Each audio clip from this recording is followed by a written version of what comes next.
Hello everyone. So in this video, we are going to discuss how the mysteries of light operate. So first of all, I want to make it very clear who the mysteries of light are. Now, there are mysteries of light in every culture, in every pantheon, in every single pantheon, in every single culture throughout the whole world. There are mysteries of light and there are mysteries of darkness. There are mysteries of neutrality as well. So these are the beings that work between the two mysteries. Usually the mysteries of darkness, some of them are benevolent, meaning that they mean well. Some of them are malignant, which means that or malevolent, which means that they don't mean well for you. However, the mysteries all have a purpose, okay? Excuse me, my throat is a little bothering me today.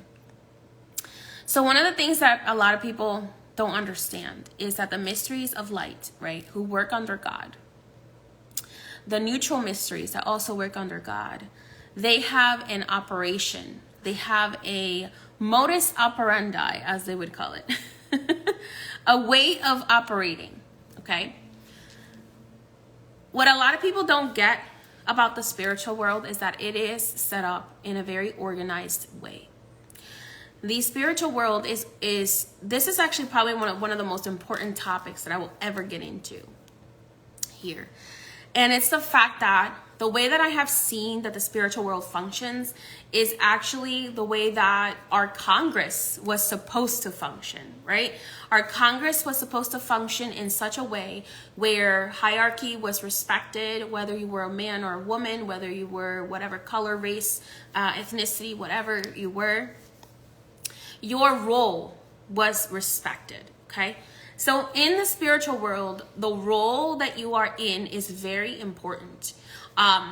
It's very respected, okay? There are people who are in roles in the spiritual world as protective angels, and they have a lot of respect for higher hierarchy beings, such as beings of love or beings of justice, beings of,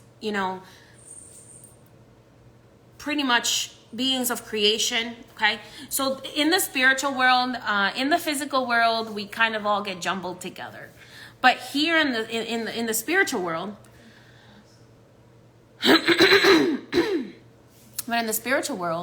your role is very important, okay? So that gets me to how I had posted a message from Mata la Dominadora a few months ago. And it wasn't even about one of my clients. It was about just another child of Mata la Dominadora's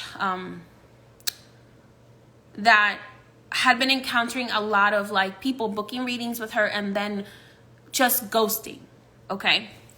And I had posted a message about how if you don't show up, how the hell is spirit supposed to show up, okay, for you, okay? And I had a comment from somebody on my YouTube channel say, well, this seems really, you really need to pay attention to the way you present these messages, because it seems very religiously controlling and I'm just like, so you expect spiritual beings to always be at your beck and call and always do whatever the hell you want. And that's not how it works.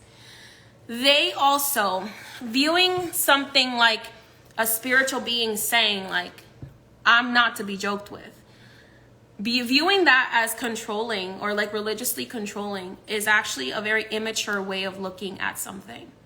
I understand that there's a lot of people who have religious trauma from Christianity, from Catholicism, from Judaism, Islam, whatever. You have religious trauma, right?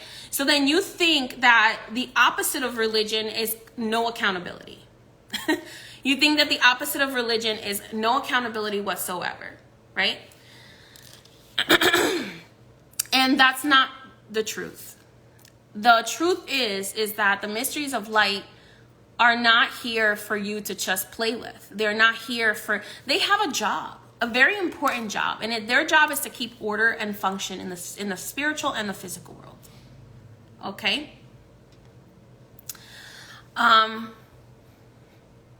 So you need to understand that just because a being is a being of light, like Archangel Michael or Anaís Sapie or Amata la Dominadora or even Joshua, whatever, you need to understand that just because a being is a being of light does not mean that they cannot hold, that they're not going to hold you accountable, that they're going to just let you do whatever the hell you want, because that's not how it works. Because God has a particular order, and God directs his beings of light to guide us into the order and peace that God wants for his children. Okay? So thinking that a being of light isn't going to reprimand you for doing wrong is not mature. It's really not. It's really, it really comes from an immaturity of like that teenage mindset that we think like we're supposed to, you know, our parents are supposed to allow us to just like rob grocery stores and, you know, race cars and all this kind of stuff, right? It's like that teenage mentality that accountability is control. Accountability is accountability. Accountability is necessary in order for society to function in a healthy way. So there has to be a balance of accountability versus control, right? There has to be a balance between the two, because otherwise what we are left with is chaos. And that chaos is for the being of chaos. The person who commented that, I believe, is actually wanting to work with beings of chaos, but they think that the beings of the 21 divisions are beings of chaos when they're not. So beings of the 21 divisions are beings of healing. They're beings of order and organization. Even the Petroloa, who are a little bit more fiery, are beings of light, meaning that they follow God's order of order, organization, and peace, and accountability. There is a hierarchy. There is a respect that is expected when working with beings of light. When working with beings of chaos, which are known as demonic entities, that's when you get no control. That's when you get to kind of act out and do whatever you want and hurt other people, because you are not expected to have any accountability. This is what I was talking about when it came to Lilith, right? She got lost in her anger, and which is the reason why in the God's order, she got demoted from being a goddess to being a demon, because when you cause chaos because of your anger is not bad, but when you lose yourself to it, right, that's when you go into more of the chaotic energies, and that's when you start to vibrate more with demonic entities. That is just the truth. It's not like saying, oh, I'm gonna demonize you because you're angry. No, like anger is perfectly normal. Anger is perfect, but it has to be balanced, right? So that's where you have to have that clarity of, is my anger, even though my anger is justified, even though my trauma, is justified, am I seeing this from a very biased perspective of, or a very narcissistic perspective of, I hold everybody else accountable, but nobody else can hold me accountable, okay? Everybody else has to show up for me, but I don't have to show up, right? So that's where you have to have the balance. It's also another thing too. Some of the people that book readings and they get readings, they book services, right? I have had multiple people whom have booked a reading or have booked a service, and then after the service and the reading has been completed, they have the audacity to commit fraud and submit fraudulent chargebacks. Do you think that my spirit guides are going to let you get away with that? Do you think the spirit is going to let you get away with that? They're not. They're going to hold you accountable for what you did. So what you steal, you will lose times 3. Okay? That is the reason why I hold myself accountable for everything. I make sure that if I'm going to take a work, that I'm going to complete it. If I'm going to take a reading, that I'm going to complete it. Or otherwise, I will refund the person. So when it comes to the beings of light, they're going to hold you accountable. because Archangel Michael has a dark side as well as a light side. The dark side of Archangel Michael is the accountability side, right? You have Archangel Samael. Alexa, stop. You have Archangel Samael, who fell to chaos because he wanted to side with his son Lucifer at first. And then he was like, I'm going to go back to God, so I have to go back to order. And I have to go back to holding myself accountable. And then he became the accountability of God. So Archangel Samael's name means mercy of God or accountability of God. Okay? And then these people, when I ban them from being future clients, or when I remove them, remove the access of them to my services, they want to project onto me that I'm being mean or that I'm being unfair. But you were unfair to me first. You were unfair to me first. So that's where the boundaries have to be drawn. You have to understand that the mysteries of light teach us how to have healthy boundaries, how to develop our psychic and spiritual abilities in a healthy and safe way so that you don't lose yourself in the astral realm.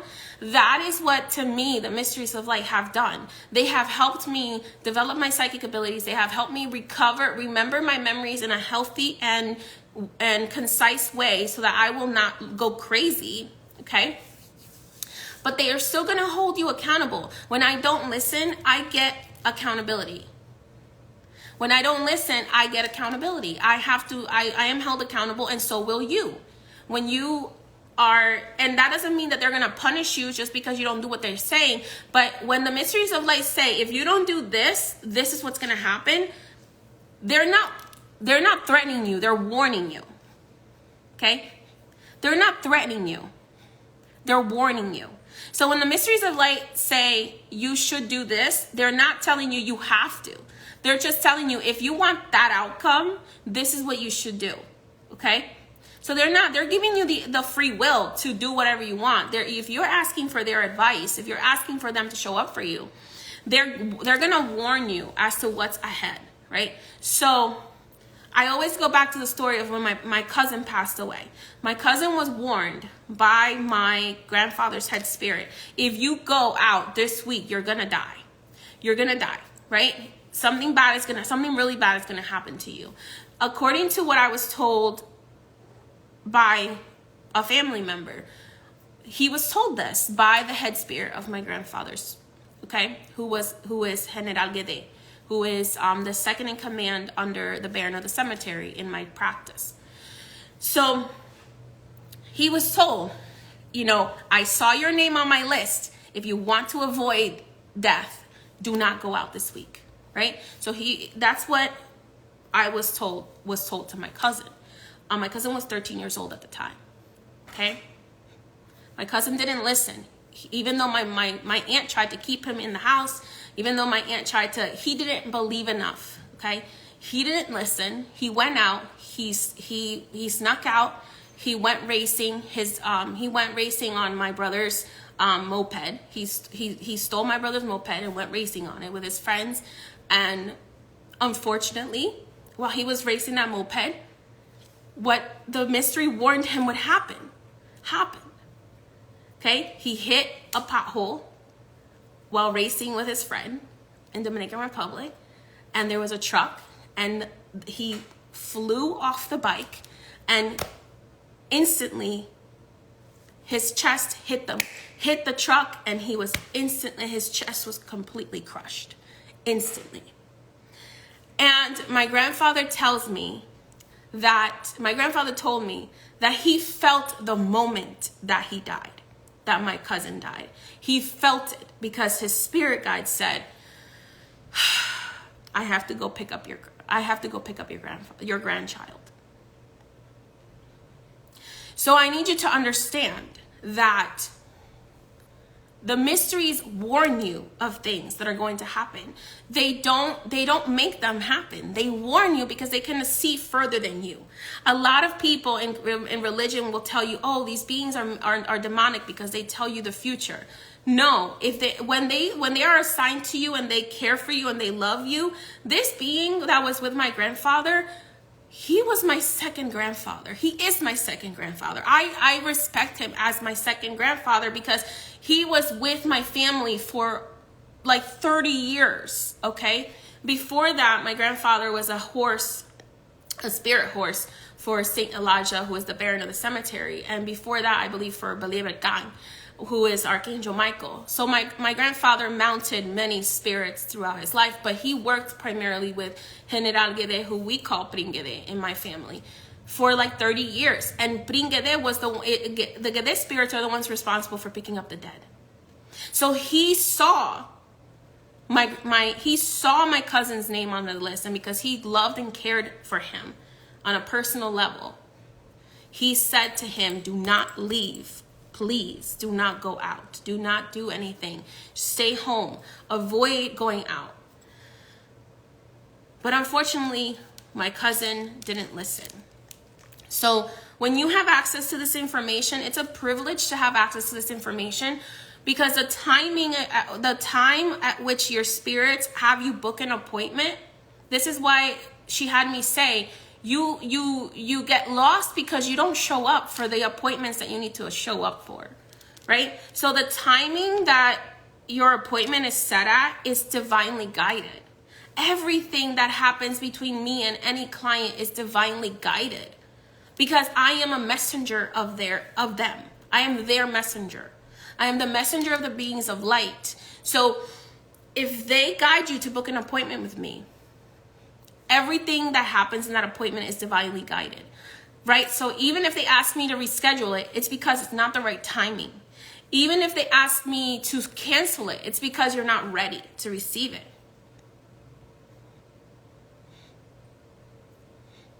So you have to understand that you need to I value what the spiritual world tells me more than the material world. If the material world tells me tomorrow it's going to rain, I'm going to ask the spiritual world first. Is that really going to happen? You need to understand that we are spiritual beings first before we are material beings. I live my life, and that's why people are like, oh, people think I'm so lucky. I'm not lucky, y'all. I'm just fucking well informed. I'm well informed, okay? It's just like I told a lot of people, I will never get that vaccine. And I was right about a lot of things regarding that vaccine, because that's what the Misterios told me to do. That's what the Misterios told me to do. They told me, have faith, do not get that. And I did. I listened, okay? But you guys, I can only bring you the messages, and then you guys have to make your own decisions, okay? What happened? A lot of people had to get it. So what happened? Then after a lot of people had to get it, Ogun Balenjo, who is the spirit of medicine, what did he do? He asked me to do a ritual for him where those of you who needed to be cleansed from that energy could join and be purged of the negative things that were in that vaccine. So that you were given another opportunity. This is what I'm saying. Like, spirit is constantly giving you opportunities to heal yourself, but you are the one that has to make the decision to show up. You are the one that has to make that decision to show up, okay? Just like when Samantha, my spouse, posts on her page a cleansing detox, she does it not because she is like making shit up. She does it because that's what the mysteries tell her to do. She is a physical witch doctor. She is in training by the Misterios of Light to be a physical witch doctor, meaning that she is meant to help heal people physically, the physical body. I was trained as well to heal with plants when I was doing my training as a priestess. I was trained to heal with plants. I was trained to heal with magic. I was trained in all of these things. Because a training in voodoo is no joke. A training in this practice is deep. You have to learn how to train. You have to learn how to heal physically, spiritually, mentally, emotionally, and financially. So this is the reason why the Mysteries of Light say you need to show up. Because if you don't show up, how the heck are we supposed to help you? The way that I live my life is that I show up for them before anything else. And if I don't show up for them before anything else, I end up regretting it, because then I end up missing information that I need to know, which then gets me into trouble by just putting myself into negative situations. So you need to understand that. The material world, the spiritual world doesn't give a shit what scientists say. They don't, because scientists have literally like not even 5% of the truth. They don't even know the capabilities of their own body. Scientists do not even know that your body has the capability to regenerate itself completely. If toxins are removed and the body is given the ability to heal itself. That is why there are so many Reiki healers out there. Reiki healers don't heal you. Reiki healers remove the toxic energy that is keeping you away from your healing. That is why spirit puts people here. Spirits literally creates whole people who their entire life is dedicated to healing you, to helping you, and you still sit there and act like nobody's trying to help you. You're the one getting in the way of your own healing. You're the one getting in the way of your own help. Because you think that you know better than spirit. You think that you know better than God. Because society has trained you to think that all that exists is the conscious. Society has trained you to think that a doctor who is trained in the physical world knows more than a doctor that is trained by the spirit. That is the reason why Haitian voodoo is so powerful, and Dominican voodoo is so powerful, because Haitian voodoo most of the time does not even listen to the material world. They do what spirit tells them to do. Dominican voodoo, they do what the spirit tells them to do. In Africa, a lot of African countries refused the vaccine because their spirit guides told them, no, that is a controlling mechanism. So I need y'all to understand, there's a lot of things, there's a lot of these conspiracy theories that people talk about, they're real.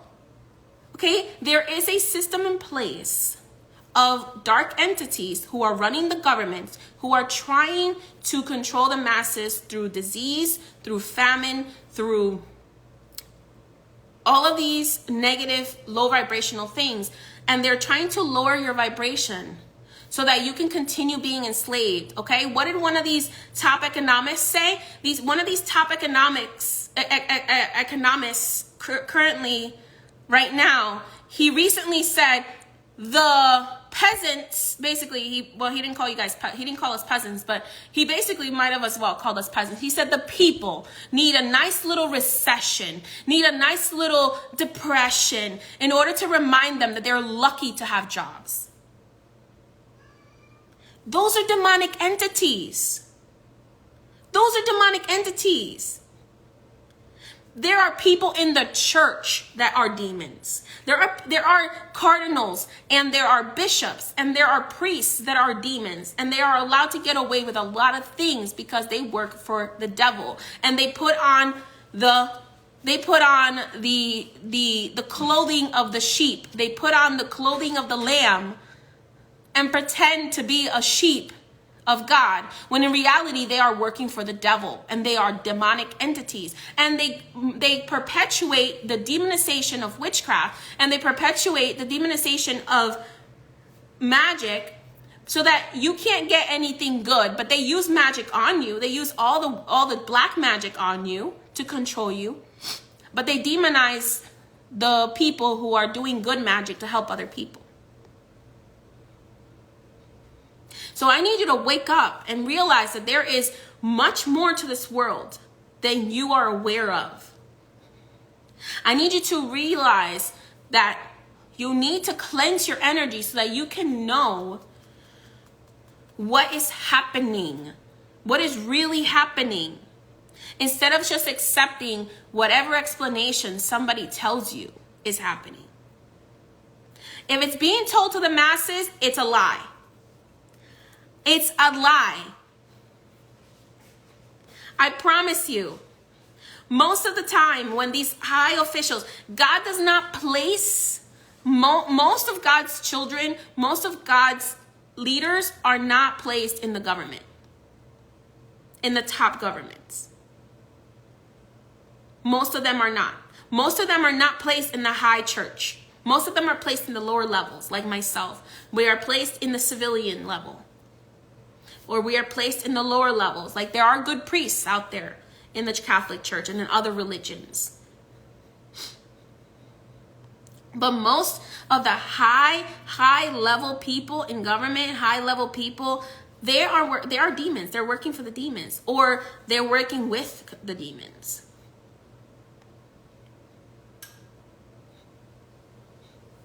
So you need to understand, the witch trials were the persecution of women and men who honored the earth, who honored herbal healing, who honored their ancestors, who honored the earth. They were not, most of the witch trials were not persecuting witches that were doing demonic work or witches that were working for Satan. No, they were persecuting the witches that wanted to heal people. So that's what I need you to understand.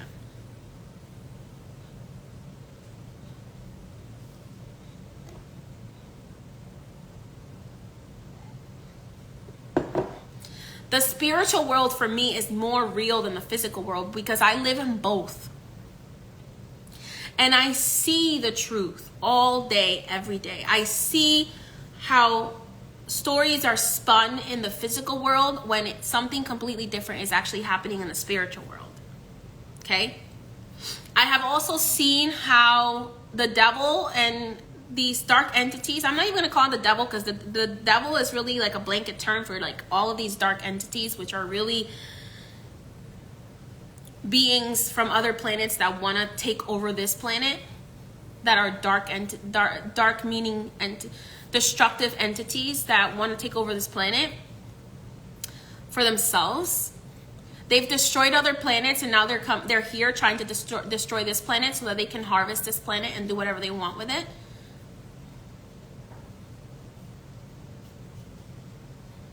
But God has also sent his messengers to help us. So you need to understand that there's a reason why the beings of light have to hold us accountable to maintain order and balance. The beings of light are always in the pursuit of balance between light and darkness, because they understand if there is no balance, then destruction happens. Then people die and aren't able to fulfill their purpose here on earth. I'm going to tell you a secret. There's a lot of higher vibrational extraterrestrials that don't even know their purpose, that don't even know how they were created either, because they were created by beings of light that are much older than them.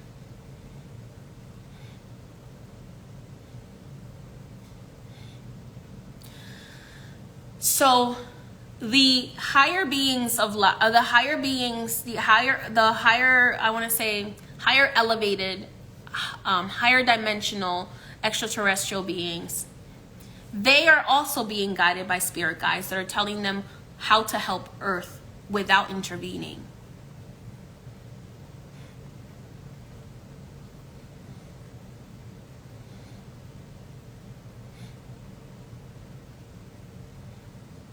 So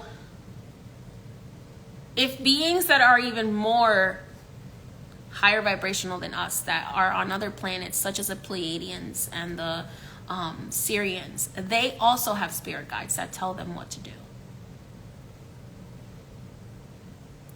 Then why don't we listen to our spirit guides? One time I said, I don't ever have to worry about money because my spirit guides make sure I always got what I need. And this lady was in disbelief. This lady in the comments, she was in disbelief. She's like, you're a liar. How my spirit guides don't take care of me financially. A spirit doesn't care about money. Well, I'm like, really? Your spirit guides that know that you live on a physical plane that is basically a slave to money isn't going to take care of you financially? Really?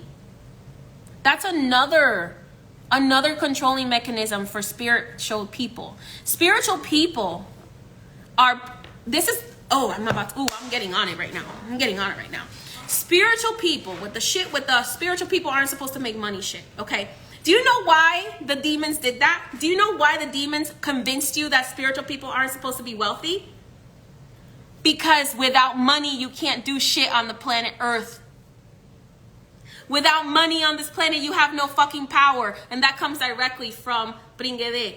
Bringede said that to me. He said to me, I said to him once when I was young, I was like, is it bad for us spiritual people to make money? And he said, no. That's what the demons want you to think. They want you to think that it's wrong to be abundant financially, spiritually, mentally, emotionally, physically, because they know that if you have no money, you have no power in this plane. If you have no money in this planet, you have no power. That's why the internet was created, to give everybody some sort of level playing field. Because if you can't take care of yourself financially, how can you thrive spiritually? If you can't take care of your financial needs, how can you thrive spiritually? If you have no money, you have no power on this plane. In the third dimensional world, you have no power if you have no money. That is the reason why the demons try to make everybody who works for them really, really rich. But then the people who believe the false reality that you are not supposed to be spiritual and wealthy will not be able to fulfill their purpose most of the time, because they don't have the financial means to stop surviving and start thriving. So that they can, in thriving, you are able to actually give your spiritual energy to more people. When you are thriving, you are able to give your energy to more people. It's like a plant. When the plant is thriving, it's able to give more of its essence to more people. But when it's surviving, there's only so much that plant can give. This is what I need you guys to understand. In the third dimensional world, the dark beings have created it so that you can only have power if you have money. Power to make change. Okay? Because you can still have power without money. But the power to make change.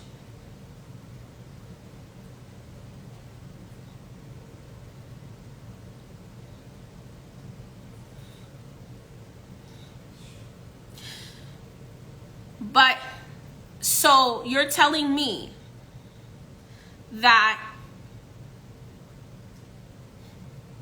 it's okay for have y'all seen that pastor that has that jet?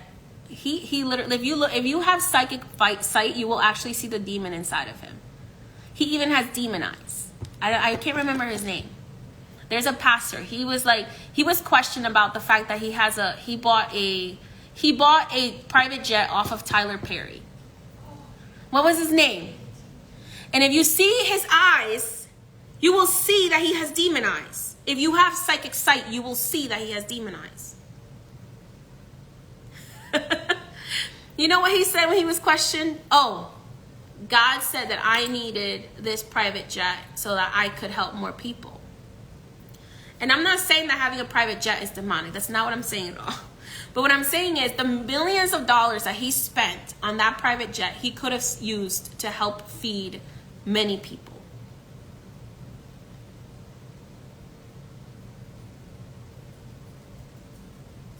So there has to be balance, right? There has to be balance. There has to be balance. So you can be, the point of a spiritual person being very, very wealthy is so that they can help other people. Oh, Pud 5. Boy, he sold his soul a long time ago. He sold his soul a long time ago. You guys don't know. I don't talk about it, but the reason why very spiritual people are supposed to have a lot of money is to help as many people as possible with it.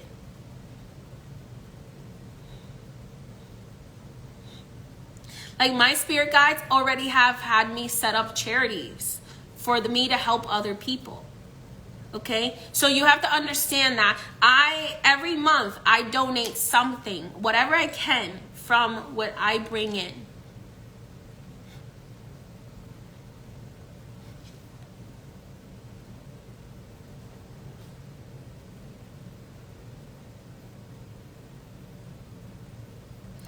The spiritual people's job is to, a spiritual person who has a lot of wealth, their job is to help the people that God guides them to help.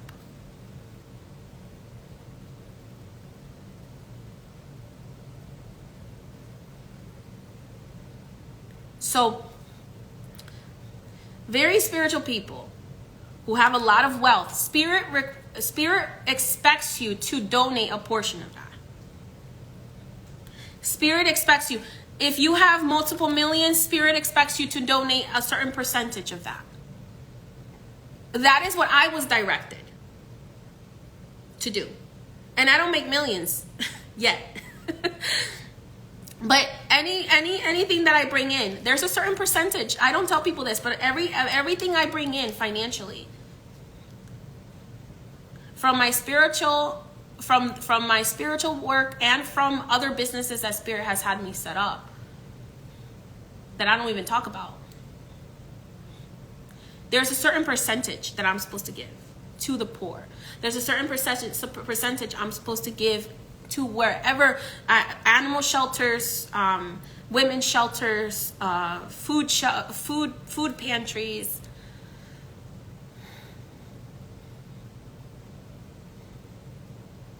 There's a certain percentage. And I even tell my initiates, you need to understand that you're supposed to, in exchange for receiving this wealth, in exchange for receiving this protection, this wealth, this blessing from Spirit, there's a donation you have to make every single month to whatever they ask you to donate to.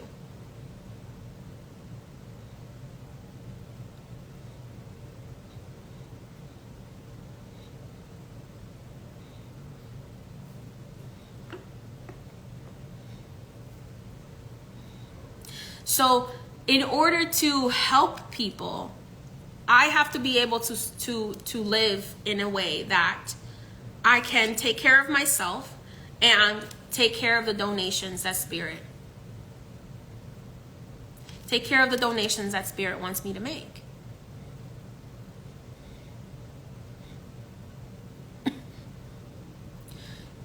Spirit says you're supposed to share it with the less fortunate. Not the people that are able to do for themselves. That's a correction there. The people who are able to work and actually, commit their own portion, they're not supposed to be receiving charity. The people that are supposed to be receiving charity are the elderly who can't work anymore, the children who are orphaned,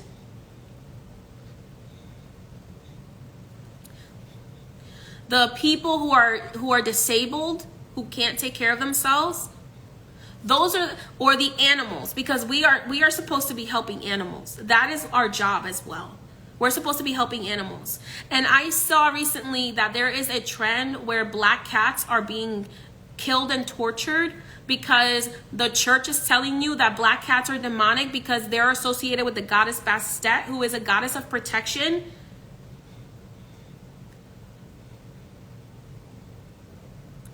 So you think that hurting an innocent animal is godly,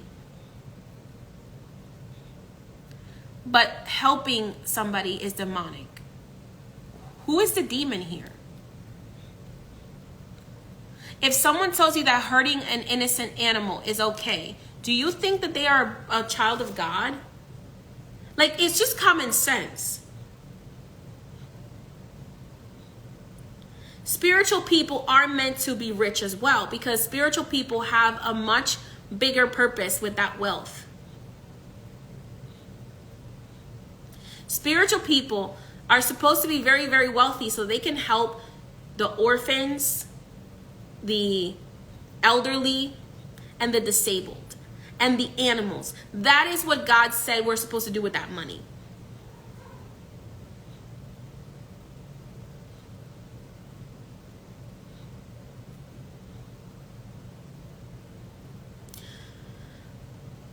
But what happens? Instead, spiritual people who are really trying to do good things get demonized for receiving payment. The payment that is their energy exchange, their fair energy exchange. Do you know how this is like, a lot of people think that this is not true in what is that show called? American Horror Story, in the Coven section where Marie Laveau was in there. By the way, a lot of that stuff that they shared in the Marie Laveau section was false. But one thing that is true that they shared in the Marie Laveau section of that show is that when Marie Laveau says, if I help you with this fertility ritual, I'm going to have to sleep for like 4 days afterwards, or I think she said like a week or something afterwards. That's true. Do you realize that when I do a full day of readings, the next day I have to sleep because I have no energy? Because those of us who actually channel from God, who channel from the beings of light, actually, we get drained. That's how you can tell a fake spiritual reader from a real one. The real ones usually have very little energy. The fake ones usually have all the energy in the world to keep going and going and going and going. Okay, but when you are a spiritual, not saying that if you have a lot of energy, you're not spiritual. There are some people who channel only beings that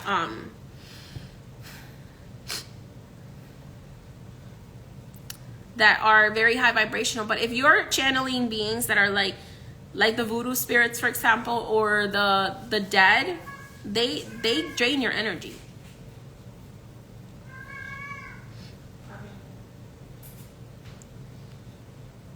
Do you know that my spirit guides and my therapist, literally, my therapist is actually a witch, which is really awesome. But she's my therapist, and my spirit guides were both saying to me for years, you need to stop doing so many readings because you're being drained really fast. It's killing you. It's literally killing your physical body. And I felt guilty about taking time off. I felt guilty about charging more for my readings because my energy was worth more than what I was charging. Full transparency here, y'all. I'm not trying to guilt you or anything like that, but this is why I need you to understand the value of the work that I'm doing and that other people like me are doing, because we're not here just to play and joke around and do like these. There's a purpose to us being here. There's a higher purpose to us being here. There's a higher purpose to us being here because our purpose is to help elevate the planet Earth. Our purpose is to help elevate the souls that are here. To help heal generational trauma, generational curses. To help cleanse the earth of this negative energy. For years, my spirit guides were like, you need to, I used to offer readings like every single day. Then I cut down to like 4 days a week. Then I cut down to like 3 days a week. And even now I'm still overworking according to my spirit guides, because I'm having so every near-death experience that I have is a recharge of my energy. So I've literally, in the last 10 years, I've had how many near-death experiences where I died and came back? Like 6 or 7 of them. So many distressing. But like there were 2 that were really, really, really scary, because that's where when I saw the light and I thought I wasn't going to come back. But that's the reason why it's important. This is the reason why the beings of light hold people accountable, because it's like we have these people that came here specifically for the purpose of helping guide you, and you're not showing up. Or you're not grateful for their time, and this is not everybody, because there's a lot of people who have a lot of gratitude for my time and for everybody else's time.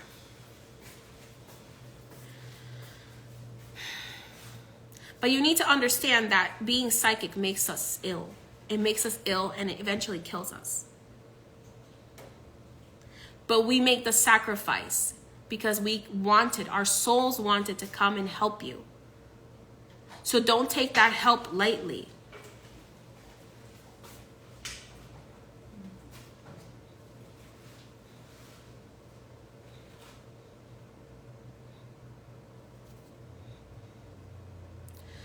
In a perfect world, I would give my services away for free completely, because that's something that I've prayed to God for a lot.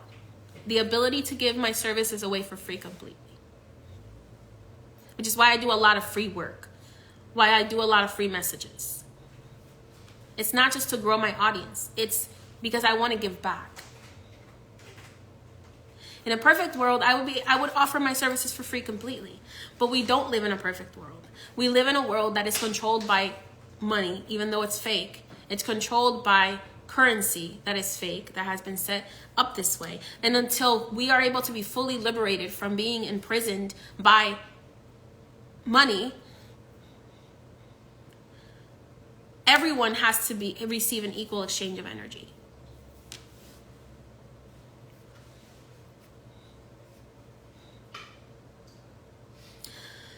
And I'm not trying to like pat myself on the back, but I have skills, y'all. Like, it's not like being a psychic is my only skill. It's what I really love to do, because it's the way that I help people the most. But I have skills that I could be applying in other sectors of, I used to run multi-million-dollar companies.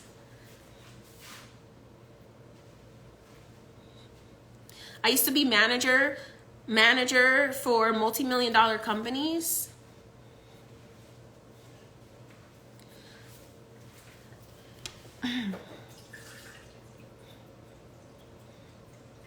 When I went to criminal justice school, I initially went in because I wanted to be a forensic doctor, meaning that I wanted to do autopsies, okay? I was really into that. I was really into the CSI stuff. I wanted to do autopsies, CSI. Then I changed my major to criminal justice and law, okay? So I ended up graduating with my major in criminal justice and law, my bachelor's in criminal justice and law. But when I first went in because I wanted to work with the dead. I knew that I had this connection to the dead. I had worked with the dead before in previous lives.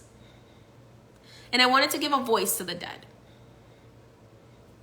So I changed my major because I was going to have to be studying until I was like 36 years old. And unfortunately, if y'all know anything about the medical system, it's not set up for people who are not wealthy. It's not, because the amount of education and money that has to go into becoming a doctor, and then after becoming a doctor, becoming a forensic doctor, because if you are somebody who is doing autopsies, you have to go through a lot more training than somebody who doesn't do autopsies. Somebody who just deals with the physical body of people who can tell you what happened to them or what is wrong. But I would have to have been in training until I was like 36 years old. So from the age of 20 until the age of 36 years old, I would have had to be in training. And I didn't have the financial ability to do that. So I changed my major to criminal justice and law, and I finished that degree. And then I was guided to go to herbalism school and learn clinical herbalism.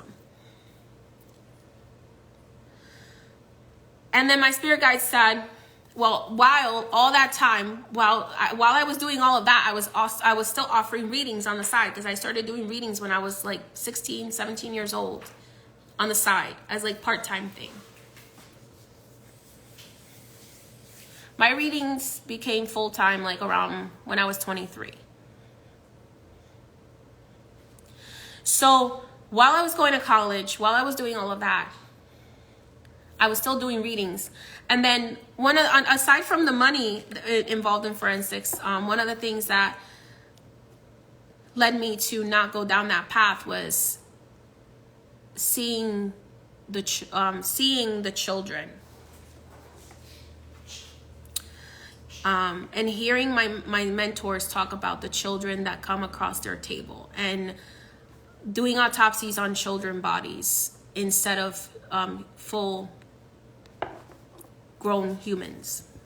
And that's when I realized I can't do this because I'm too empathic for this. Funny enough, my abnormal psychology professor from when I was studying psychology in my undergrad, not my undergrad, in my associate's degree. I was studying psychology and abnormal psychology. Abnormal psychology is psychology of serial killers, narcissists, the criminally insane.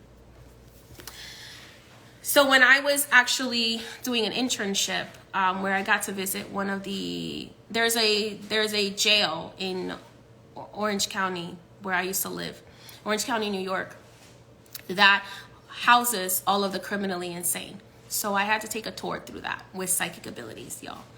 And when I tell you the things that I saw, the things that I saw, the entities that I saw in that criminally insane hospital prison, most people would go number 1 and number 2 on themselves if you had to have seen what I saw in that place. The spirits that I saw that were insane, the shadow people, the dark entities. It was funny because my professor was so kind. He was like one of the best professors I've ever had. And I always remember this. He goes, "You would be really great as a criminal psychologist, but I am worried for you because you are very empathic to these people." So he forced me to not go down. He was like, "I highly recommend you don't go down this path because you will become Harley Quinn." And he literally said that to me. He's like, "You will become Harley Quinn because you're too empathic. You want to help these people so much that these demons might be able to fool you into thinking that they are good." Okay?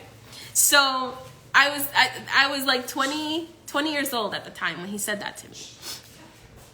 And I was like, after what I saw at the criminal jail, the criminally insane jail, I definitely agree with you. But I still wanted to help the dead. I still wanted to give the dead a voice. Okay. So when Spirit said to me, "Okay, so you are like done with college now. Like you need to seriously focus on your gift," right? So at the same time that I was going through all of that college stuff, I was being trained and further prepared by my grandfather to be a spiritual healer. I still had not accepted that role fully. I still was like, I've been doing readings, I've been doing cleansings, I've been doing like some magic for some people for like the last, at that time, it had been, what is it, 16, 18, 19, 20, 21, 22, I have to count my fingers, 8 years of just doing readings, right? And 8 years into just doing like part-time readings and doing like some cleansings for people that I knew and that I cared about, and work for like some people that came to me that were guided to come to me as a priestess. When I was 23 years old, I received my initiations to become a caballo. So a caballo is when you are able to allow the spirit to possess you, the mysteries of light to possess you, the mysteries, and then you're also able to channel angels as well. So at that time, I was being trained, I was being prepared to become a caballo, but I was still, and I had some clients, but I still was not. This was what, like, yeah, well, a decade ago, over a decade ago. I had clients, but I wasn't really sure if I was ready to be a caballo because my grandfather was an amazing caballo. Like, he was an amazing caballo. Like, my mother was a caballo, but my grandfather was an amazing caballo. He had just amazing abilities. My grandfather had the type of abilities that, like, the mysteries could heal people with a candle. Like, could heal people with a candle and holy water. Like, literally, my grandfather was an amazing caballo. Anyway, but you have to realize that all ties into like how the mysteries operate and how the mysteries like guide you to certain things, right? Like they guided me to go through the psychology degree, and they guided me to go through like going through seeing, you know, that's why now like when I do paranormal investigations, I'm not really that scared. I'm not scared anymore. I don't even say that scared because I'm really not scared anymore of the paranormal investigations where, you know, you see all sorts of like shadow people and spirits and demonic entities, all that kind of stuff. Like when I investigate houses and buildings, I think it was 2 years ago or a year ago. I don't remember if it was a year ago, 2 years ago, I investigated a building for a business that had a demonic portal open in the basement of it. And we had to close it. And like every year that portal has to be resealed because the energies are trying to push through it again. So when I tell you guys, I've seen some shit. Like, so when I talk about spiritual stuff, when I talk about angels and demons and the beings of light and the beings of darkness, I know what I'm talking about because I have experienced both of them. I have also experienced dark entities trying to drive me insane. I've also experienced dark entities putting blockages in the way to try to get me to stay away from certain people that need my help. I was helping this person a few years ago. What was it, 2016 or 2017? No, 2018. 2018, I was helping this client. And literally, the entity that was with her kept making her drive around my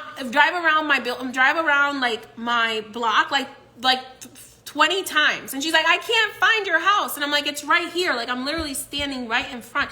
She's like, what? I've driven on this block like 4 times. I don't know, whatever she called me at that point. She's like, it's been like 20 times and I can't find your house. And I'm like, and she's like, and I was like, well, I told you that when you were going to come to try to do your cleansing, there are going to be negative entities that may try to get in the way because that's happened before. Okay. So she's like, she was like driving around in circles, drove around my house. I don't know how many times. She swore she drove around my house at least like 5-6 times. And she didn't see it until I stepped into the street in front of my house. And then she was like, oh my God, I see you. And then she was able to find my house where she was coming to get her cleansing. Okay. I don't put my paranormal stuff on YouTube because I have to ask permission from the people that I do my investigations for. If they want their houses to be put on the internet just for ethical reasons and legal reasons. So that's why I don't put the paranormal investigations that I do on social media or YouTube, because there is a lot of ethical, confidential, legal aspects of the paranormal work that I do, paranormal investigation work that I do. But I've had friends that have experienced what I do like on a daily basis, and they were like, I don't know how you do this every single day. But to me, it's natural because it's what I came here to do. This is why the mysteries have to hold us accountable. As spiritual workers, I am held accountable, but the people that we're supposed to help are also held accountable. Because if you are being given the opportunity to receive a medicine and you don't respect it and you don't really believe in it, you just want to kind of play around and joke around with it, that's not what this is for. Like, my readings are not for just fun. My readings are to receive information that you need to know in order to help your life. I have to legally say it's for entertainment and spiritual purposes only, but it's not. Okay, realistically speaking, in my tradition, readings are a privilege. They are a way to receive information that is valuable and priceless, meaning you can't put a price on it because it's so valuable. Because readings, especially the type of readings that I do, if it's the past life reading or the higher self reading or the shadow self reading, those are readings to help you heal your traumas, to help you heal your blockages that are in the way of you getting to where you're supposed to get to in this life. And the channel readings are readings to give you information that you need to know for your path, to either protect you or open up your roads, to give you hope, to make you realize that there are good things coming for you, to give you a little bit of insight about the things that are coming for you that are in your highest good. But what happens for you after a reading is all up to you. Because the future is always changing based on the decisions you make. That's why I always tell people, don't book a reading more than once a month, because the energy needs to have time to shift. What the readings do is they tell you, okay, you're at this point. It's kind of like a map. I'm kind of like a GPS. I'm the GPS, okay? Spirit is the one giving the directions. I'm just the GPS, okay? So I'm the GPS telling you, you are at this point in your life, and this is the path that Spirit is suggesting if you want this, and this is the path that you'll take, and this is where that path will end you up, right? So like if you go to this job, this is what's going to happen. If you go to that job, this is what's going to happen. If you are with that person, that's what's going to happen. If you are with this person, this is what's going to happen. Because the future is always shifting. Energy is always changing. But my job is just to be a GPS. And the mysteries give the information. They are the ones who show me what the path is going to lead to.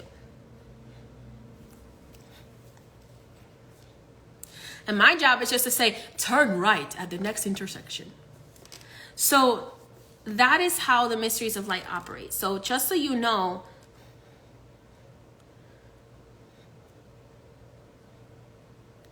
mysteries of light are going to influence you to follow your intuition, to follow the flow, but they're also going to hold you accountable for your behavior. Because everything has to be balanced. Everything is balanced. Everything is balanced.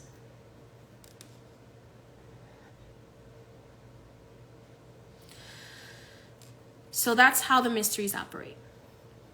That's how they operate.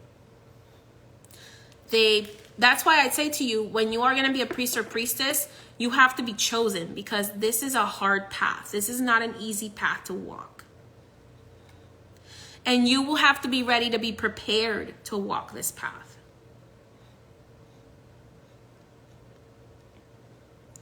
That's why not everybody is meant to be a priest or priestess. Not everybody is meant to be a caballo. Not everybody is meant to do certain things. There are some people that are just meant to be energy healers, because that's what their soul incarnated to do. There are some of us that are meant to be demonologists, to exorcise demons, because that's what our soul was meant to do. There are some of us who are meant to be angelologists, where we only work with angel energies, because that's what our soul incarnated to do. There's some of us who are meant to be caballo de Misterios, who are meant to be possessed by the mysteries, because that's what our soul was created to do. Do you understand? Your soul was created for a particular reason, to learn particular lessons. And if you are a spiritual healer, if you are a psychic that's meant to help other people, if you're a spiritual healer that's meant to help other people, you were created to serve with the proper boundaries, to serve the mysteries of light, and to do what you're guided to do by the mysteries of light, so that you can guide the people you are responsible for guiding. And that is a big responsibility. I don't take responsibility lightly, by the way. I'm very serious when it comes to responsibility. Like my sun sign is in Sagittarius. My moon sign is in Scorpio. My rising sign is in Gemini, which makes me a shapeshifter, which is why I am I was born to be a channel and a caballo de Misterios. My Venus is in Capricorn.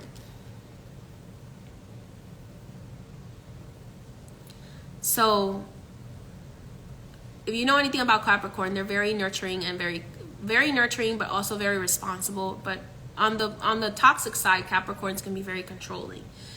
For me, my heart controls me. My heart is what controls me. So I am very empathetic to other people's situations, which is why I have to have healthy boundaries. Anybody who is empathetic to other people's situations has to have very healthy boundaries. So everybody's soul is created for a particular way, for a particular reason. But the mysteries and the angels are not your servants. They're not your servants. It's the other way around. You're supposed to serve them and give them their respect. And in exchange, they will grant you the gift of guidance, the gift of protection, the gift of assistance. That's why I don't like when people say, oh, this mystery can be used for that. The word used is very disrespectful. That's why I also don't like to, I try to catch myself whenever I'm going to say like, oh, you can use,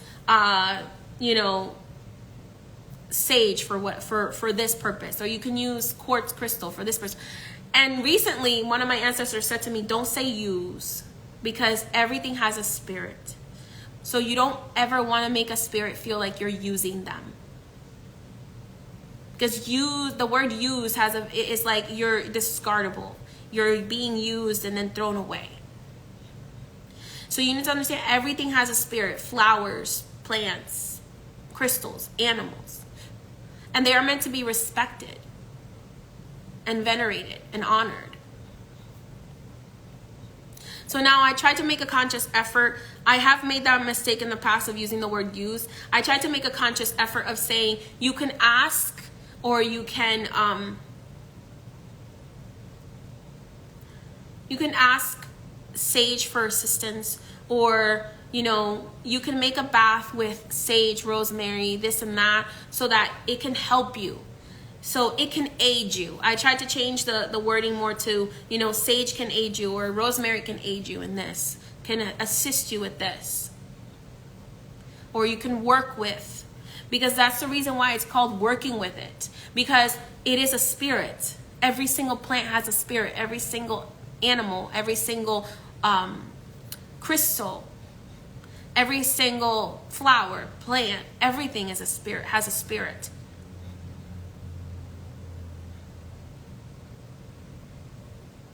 That's why Pocahontas says, can you sing with all the voices of the mountains? Can you paint with all the colors of the wind? Because even the wind has spirits. The mountain has a voice. It speaks to you if you listen. The beach has a voice. It speaks to you if you listen. It speaks to you here. And if you are connected enough, you'll be able to receive the mental translation. Everything had a life, had a spirit, and has a name. Yes. It's interesting. They brought a wax figurine of Pocahontas to the St. Augustine Wax Museum. And I passed by her, and I was paused in front of her, and I didn't even realize that it was her for a moment. I was walking past the wax museum, and I felt an energy grab me. And I turned, and I was like, oh my God, Sam, this is Pocahontas. This is her statue. And then she goes, come here. Because you have to realize every single statue made of something can be used as a portal for that being. Which is why in voodoo, you have to have statues prepared so that no other being can come through except that being. Okay? You have to have that statue prepared by a priest or priestess of the practice so that those statues aren't used by other entities. So when I was passing by the wax museum and I was grabbed, I was literally facing this way, and the statue was over here. The wax statue was over here. she grabbed me. She had some cowrie shells in her hand. Her hand had like a string of cowrie shells. No, they weren't cowrie shells. They were like the mini little shells. I can't remember. Alexa, stop. Alexa, stop. Alexa, stop. Jesus, she's possessed. She's possessed. They have, can't remember what the shells are called, but there was a string of these little tiny shells, and it was beaded together, and it was in her hand. In the statue's hand. So if you are, I don't know if they still have her there. I believe that she was brought from an exhibition from somewhere else in the country. But anyway, that wax statue was there, and it had that string of shells on it. Let me get to the point of the story. So anyway, she stopped me, and I turned, and I realized it was her. And I'm not allowed to share what she shared with me, but she shared with me a psychic download.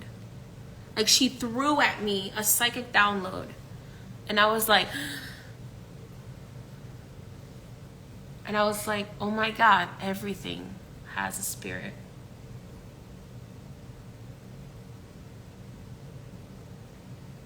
And it was like, as they were making that wax statue of her, they embedded her with her essence. They embedded her with her energy, because they were calling her Pocahontas, and they were creating her, crafting her out of wax.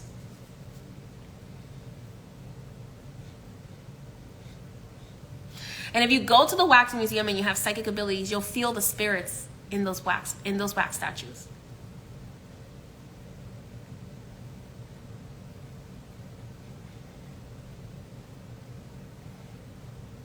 Every image of a person, every statue of a person holds a piece of that person's power.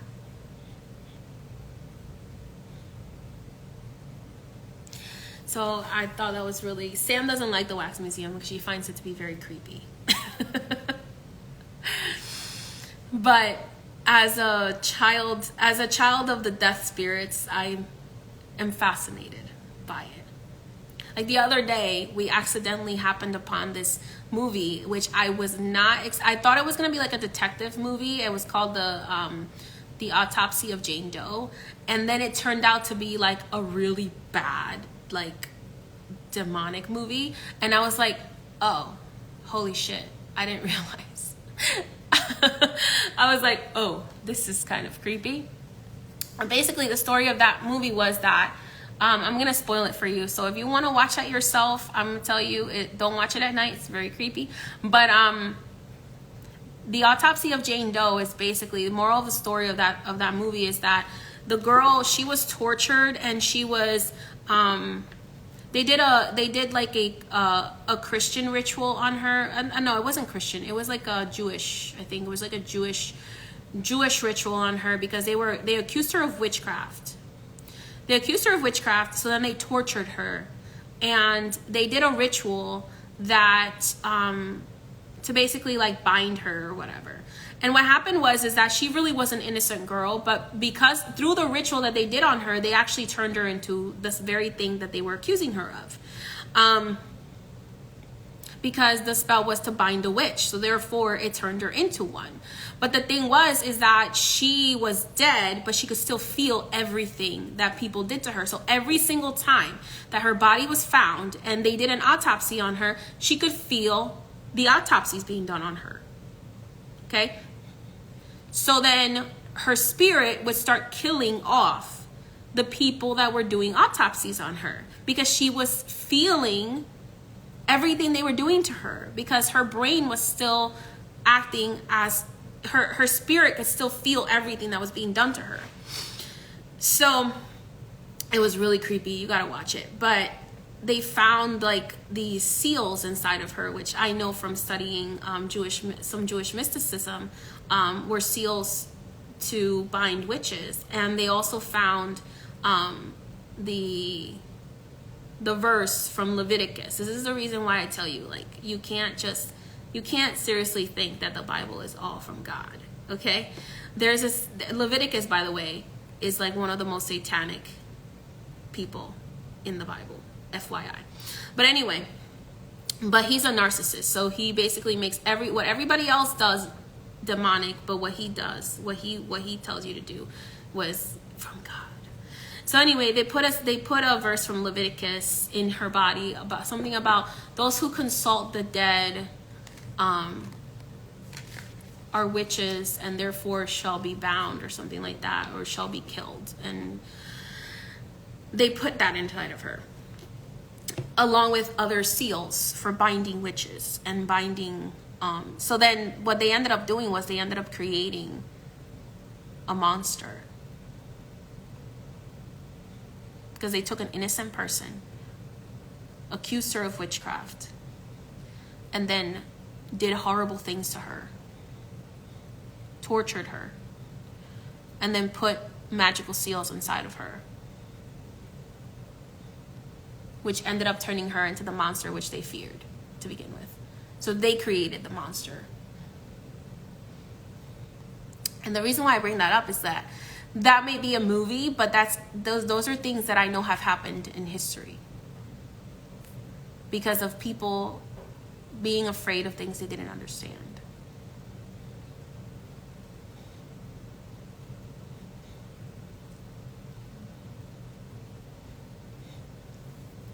Yep.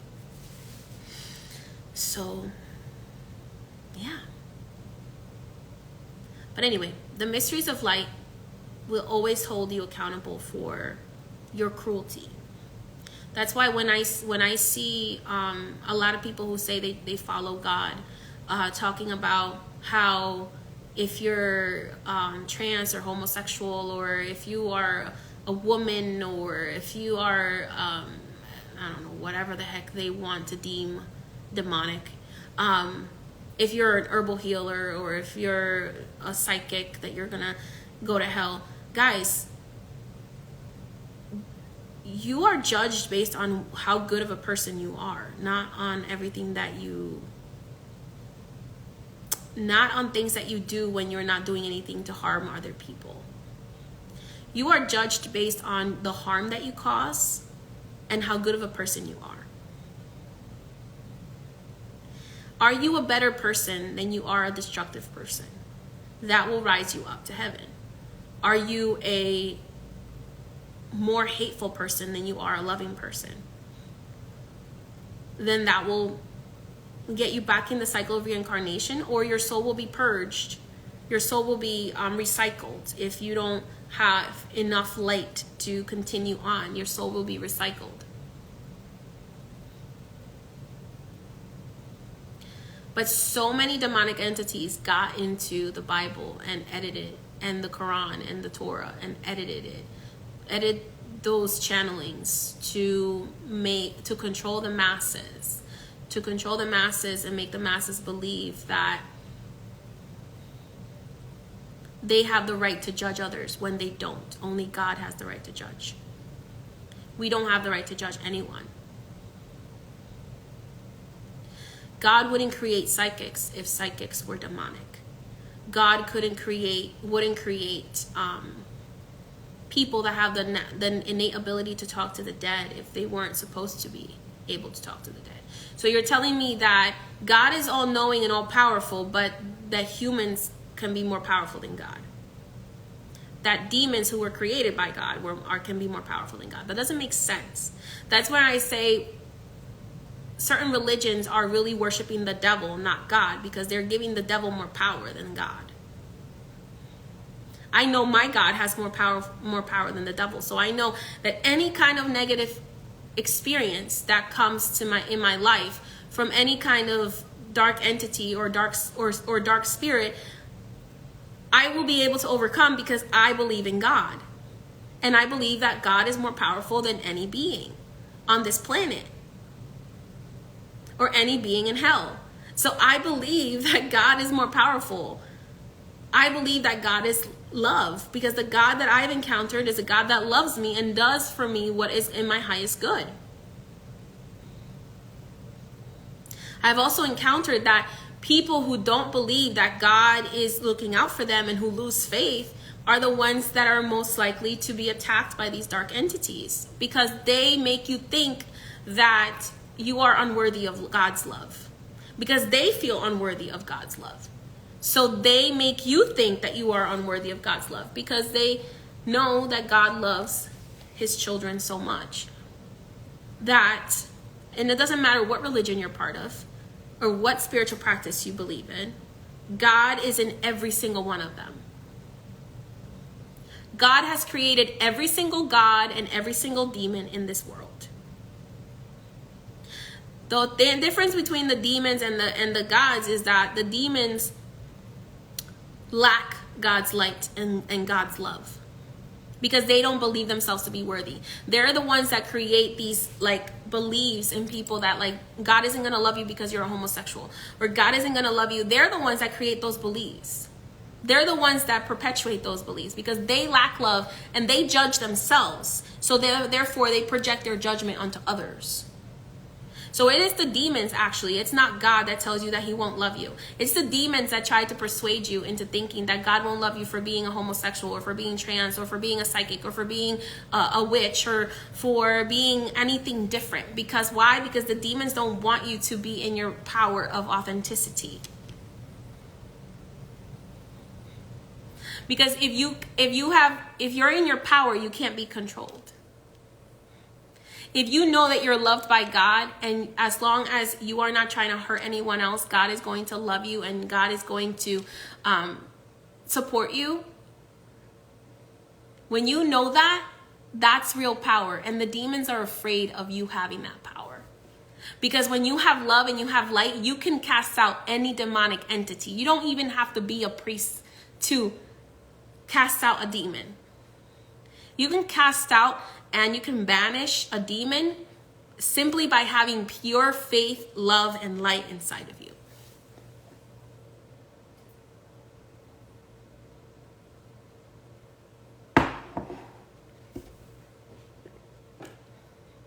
That's why the other day I posted, remember that God wants you to pray even for your enemies. Because the moment you start praying for the salvation of a demon, they get terrified. Terrified. Terrified. Terrified. It was interesting. It was a funny story, actually. A few days ago, I was doing prayers and I said, God, please help your children that have fallen into darkness. Help the demons find love and light again, and like let them back into your kingdom. And my Alexa went off and said, I'm not sure. I was saying that prayer out loud. My Alexa went off and said, I am not sure. Am I telling the truth, Sam? I said, God, please forgive even the demons and help them, fill them with love and light, and help them, let them back into your kingdom of heaven. And my Alexa, I did not say her name, went off at that moment and said, I'm not sure. Okay? So, now, anytime that I encounter a dark entity, I send them love, and it scares the shit out of them. It scares them so much. They don't know how to handle that, because all they know how to handle is hatred and judgment. They don't know how to handle unconditional love. They don't know how to handle it. They can't handle. And some of them, especially the spirits, not ones that are not demonic entities, but spirits that are lost or like that are in anger. When they receive that, you instantly see their aura changing into light and love, and then you see the portal open to the other side.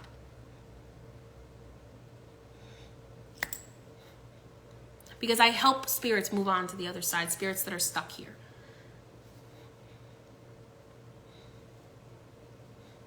There was a little girl who was murdered around where I live, and her spirit came to me asking me to help her find her body.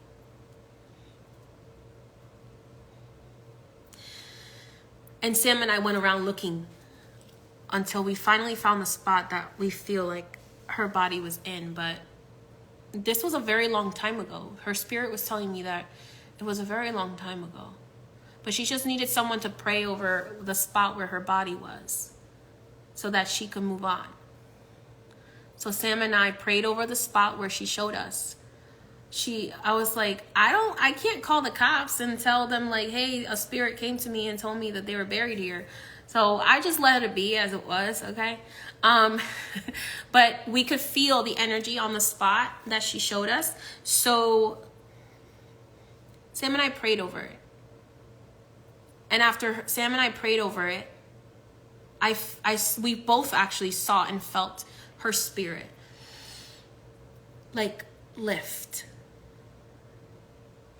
And we felt the peace that her spirit felt.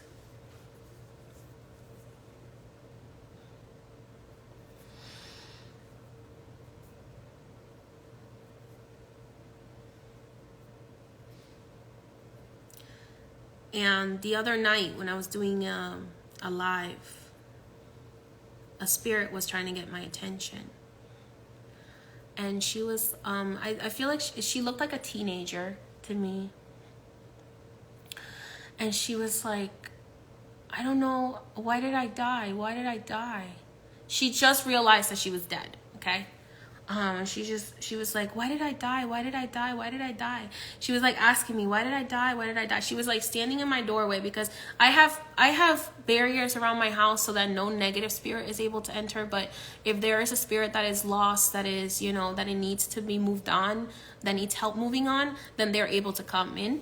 So she came into my door, but she was kind of scared to come fully into my whole house because I have a lot of statues of very elevated spirits. So she was standing by the door and she's like, I need your help. I need your help. I need your help. I saw your light and I just felt like I needed to come to you.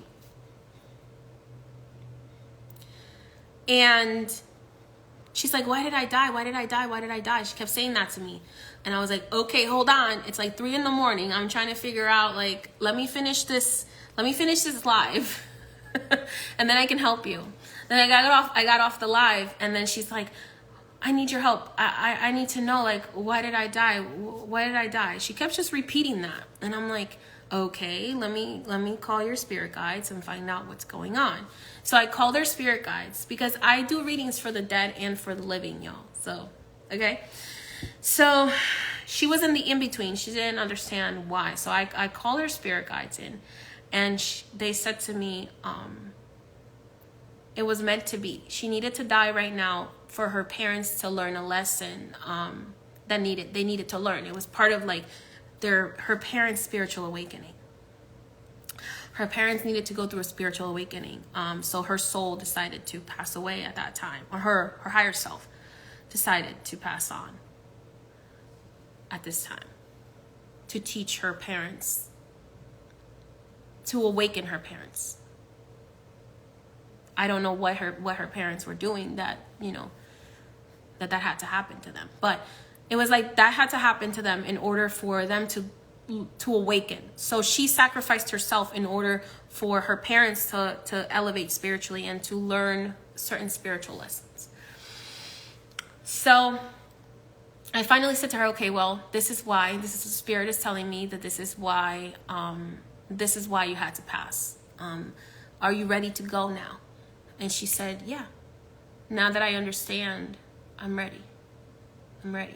And then I saw her body shift from her death look, like how she was buried.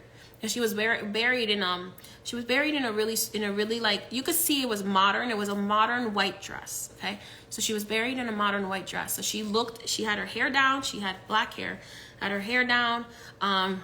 And she was wearing a modern white dress.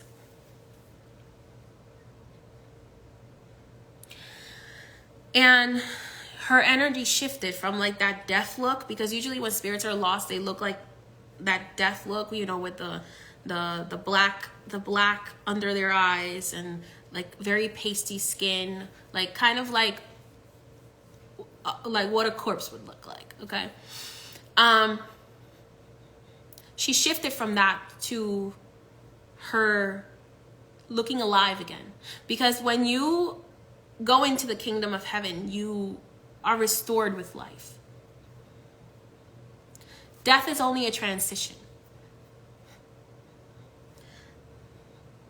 Moving from this world to that world, it's just a transition. So I saw her, like, her aura just like fill up with light again. And then one of my spirit guides who picks up the dead told her, take my hand, let's go on to the other side. And they took her to the other side, and that was it. But it's just, everybody has a purpose. Every person who's meant to be a psychic, a medium, a spiritual healer, people who are meant to come in to teach people how to be accepting of others. You know, you will have like people who have to fight off homophobia, people who have to make transgenderism normal, right? Because here's the thing, in the universe, there are other beings that don't look like us. So in order for us to be ready to accept those beings, they have to introduce us to things like, there are people who are homosexuals. There's just not straight couples in the world. There are people who are trans. There's not just, people with one gender in the world, in the universe, okay? There are literally people in other planets that look like bugs, okay? They look like human-sized bugs. And I'm not joking, and I'm not crazy. I have seen it in meditation. And this morning I was meditating, and I met a gray being that told me that she was in another dimension. She was one of my like babysitters, like the ones responsible for like taking care of me. Okay. So when I was a little girl, she used to visit me a lot, but stopped visiting me because she was not allowed to visit me anymore, because I was not allowed to know about extraterrestrials until I was like in my mid-20s.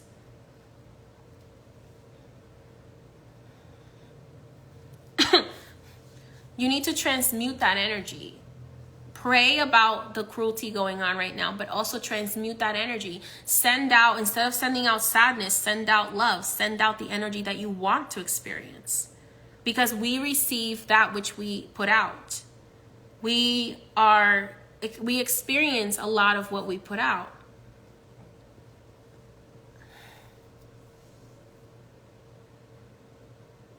Unless you're a portal, then you have to kind of experience everything. So as a spiritual portal, I and many people like me have to experience pretty much anything. We have to experience both light and dark, because we have to learn to love both, because we are responsible for helping both in some way or another.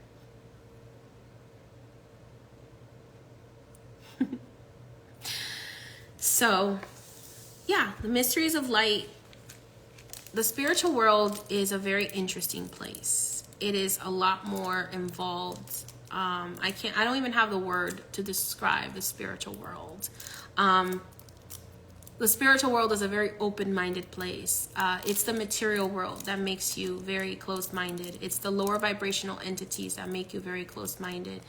But the higher vibrational entities, the higher vibrational beings, like the mysteries of light, they're very open-minded.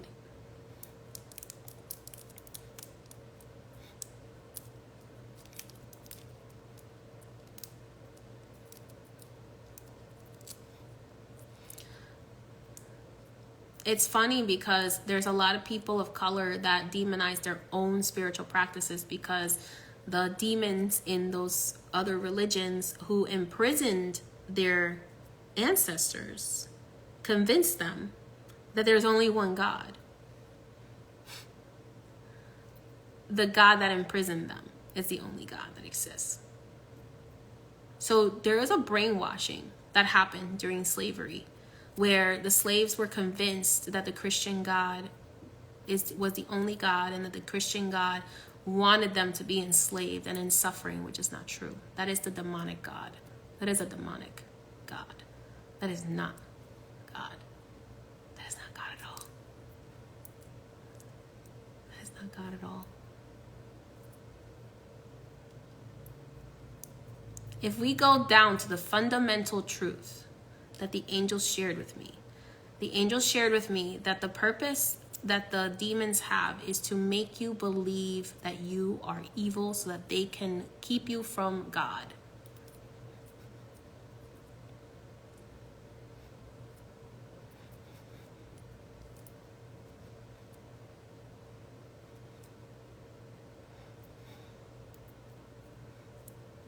The demonic religions will make you believe that God will not love you for whatever reason, other than the fact that your job is to help others and help yourself as much as possible.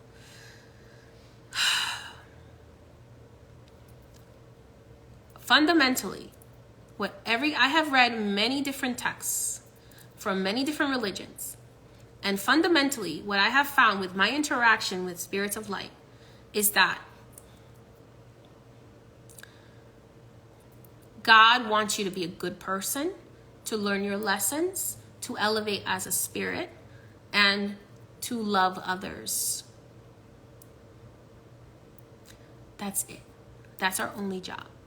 To not cause harm to others, and to love ourselves and love others as ourselves. It is not our job to judge others. That is the demons. The demons are the ones who make you think you have the right to judge other people.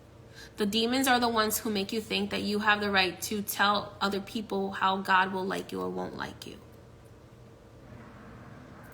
You need to understand this. They do this to create separation, because if we are separated, then our lack of faith, they believe, will weaken God.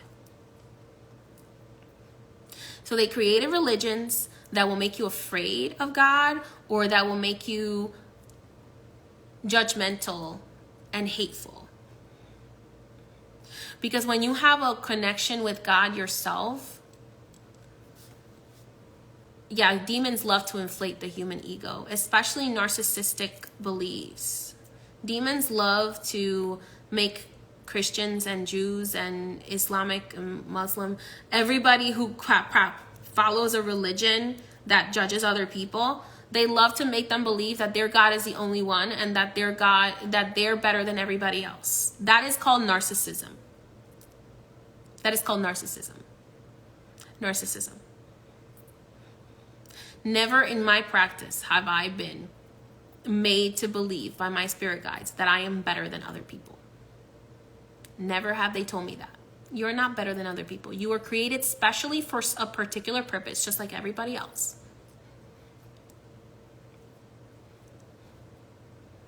It is the demons that make people think, that create that narcissistic belief that they are better than other people, and that if you do this, you'll be better than other people. When in reality, you just need to be the best person you can be, the best, most loving person you can be, and not cause any harm to other people.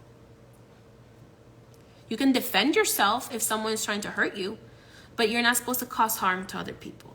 You're supposed to do the best you can to be the best person you can be for yourself and to help others.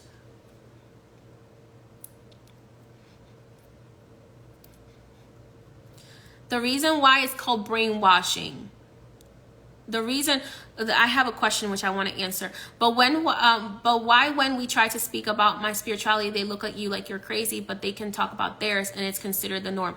It's called narcissism. It's called religious narcissism. It's very embedded in Christianity. It's very embedded in Judaism. It's very embedded in Islam. It's very embedded in the monotheistic religions. So if you read about monotheistic religions and you read about polytheistic religions, you realize that monotheistic religions are very focused on just, we're only going to worship one God. He's the best and he's the only one. Because that God actually that they're worshiping is a very egotistical God. Okay? Because the other polytheistic religions, they have to believe in many gods, and that God can come across in many forms. It's called narcissistic self-righteousness, correct? And it's an ego thing. It's a ego-driven thing, and it's interesting because most souls that fall for that are usually very young souls that are very new here. So the newer the soul, the newer you are as a soul in the incarnation cycle, the more likely that you'll fall for the demonic belief that everything is about you and that the sun revolves around you and nobody else. Yeah, it's called narcissism, religious narcissism. So the younger you are as a soul, the more likely you are to fall for anything that boosts your ego and that feeds your ego. The older you are as a soul, the more wisdom you develop, and you start to realize that every single person has a particular belief system that they're meant to follow. Every single person has their own path that they're supposed to follow.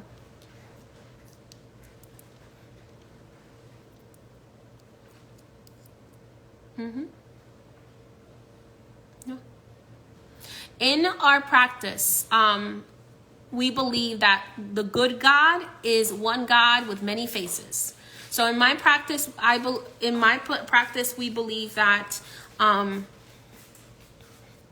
God is one God, but has many faces. So meaning that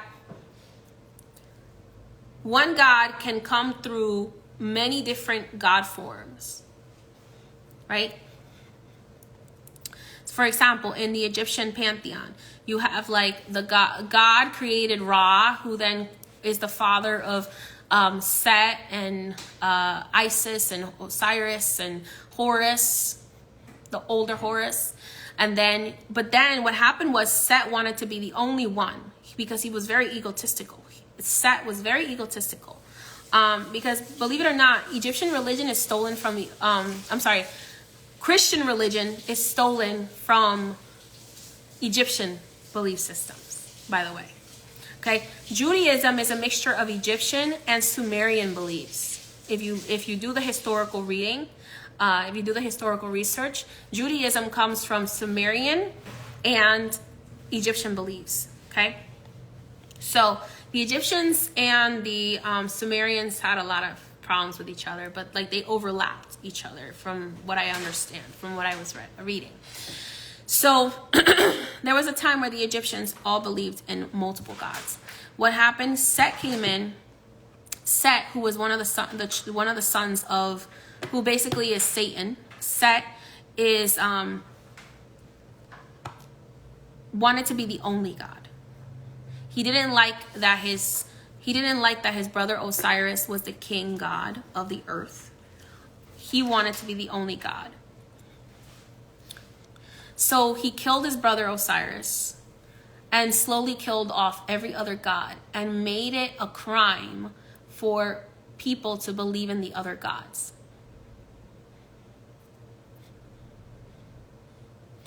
So Ifa also has one god, and it's pretty much the same god. It's just a different name.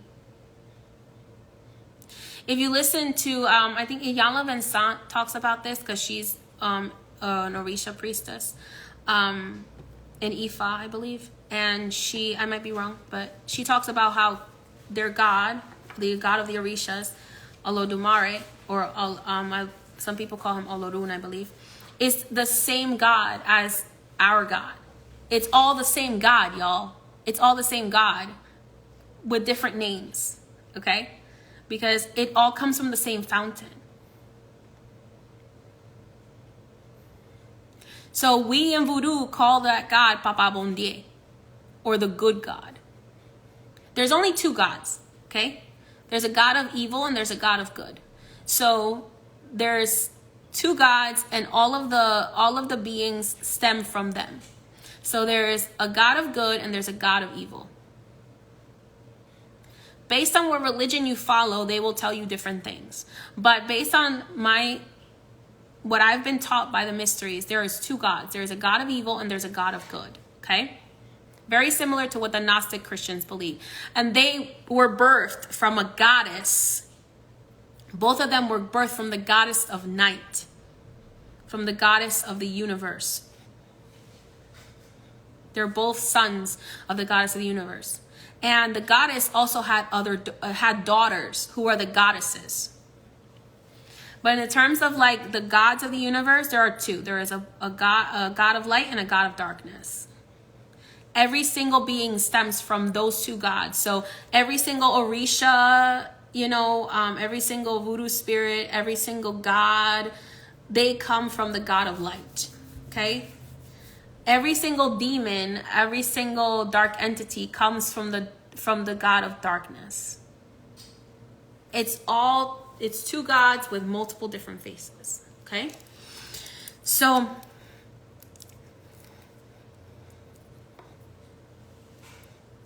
but you have to get to a certain level of spiritual awakening to realize this. I can tell you, but you won't believe me until you experience it for yourself. You have to realize the people who are in those very narcissistic religions, they're very, very new souls. So they are very easily fooled by narcissistic religions.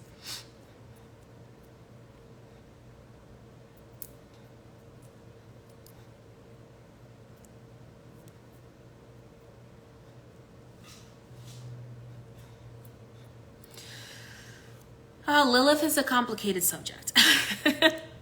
Lilith was a light being, but she lost herself to darkness. So then she fell into the dark beings, but then she kind of became a neutral being. So she has both within her.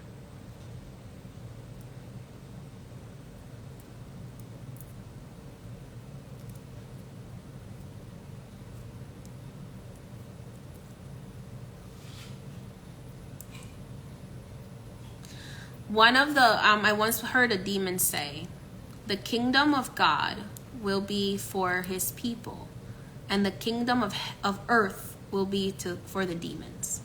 So I once heard a demon say that earth was going to be inherited by the demons because that's what they want, and that only heaven will be inherited by the children of God because they don't want to share the earth with us. Marie Laveau was a person, and now she is a spirit. She became elevated because of her service as a voodoo priestess. She was a voodoo priestess just like myself, and in voodoo, we can become elevated ancestors that help other people. Those of us who give our life to service of others, like myself, can be considered for elevation. I was recently told that my grandfather was being elevated to a Gede. So he's going to be working as a Gede spirit for a while. She doesn't like you. Marie Laveau doesn't like a lot of people. She's very, she's very picky with who she will work with. You can't just approach a voodoo spirit and expect them to work with you if they don't want to work with you. And also they will humble you too. So if she feels like you maybe are lacking some sort of humility or lacking some sort of faith, or if you've ever said anything negative about any one of her other children that are more attached to her, I don't know. I can't tell you why she doesn't like you. I can only tell you reasons why it could be. You have to really know the personality of each loa, right? So for myself, I have a particular personality, and if I were to become an elevated ancestor like Harriet Tubman and Marie Laveau have become, I have a particular personality. I have particular likes or dislikes. I have particular people that I like and particular people that I don't like. So you would have to know like what parts of your personality it is that she doesn't really vibrate with, in order for you to know why she doesn't want to communicate with you. And just because you try to communicate with someone doesn't mean that they're going to want to communicate with you. Just because you want to befriend a being doesn't mean that that they have to be your friend. They don't have to be your friend. Just like any human, right? So like if you approach a loa, they choose you first of all. If they tell you, okay, I'll be friends with you, and you approach them with respect, you have to build that relationship before you can just start asking them for stuff. With Marie Laveau, if you go to her and you instantly start asking her for favors, she will dislike you so much, it's not even funny. It's a hard pass. Like, she will literally be like, who the fuck do you think you are? Like, get out of my face. Like, she literally is like that. Like, I have so much respect for her, because she literally, that's the reason why most of the time they tell you go to a priest or priestess first before you start, like, because you have to go to somebody who already has a connection with these beings. Like, if you go to them and they don't know you, like, or they're not your spirit guides, and you just like show up in their face like, I want this from you, they're gonna be like, just like any human, right? If you go up to another human and you're like, I want this from you, without even saying hi or without, building a relationship or a friendship before you ask for a favor, what do you think is gonna happen? They're gonna be like, no. Like, what? That's just how it is. It's like, people think that spirit and deities don't have their own free will. They have their own free will. They can choose who they want to be friends with, and they choose who they usually, in voodoo, we usually say wait until they want to befriend you first. Because if they're meant to be your parent or your friend in the spiritual world, they will befriend you first. They will reach out to you first, but then they expect you to have respect in that relationship.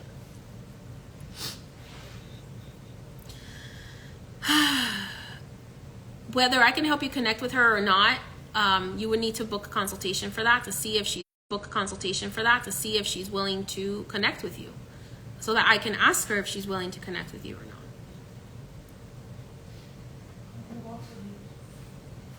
Even if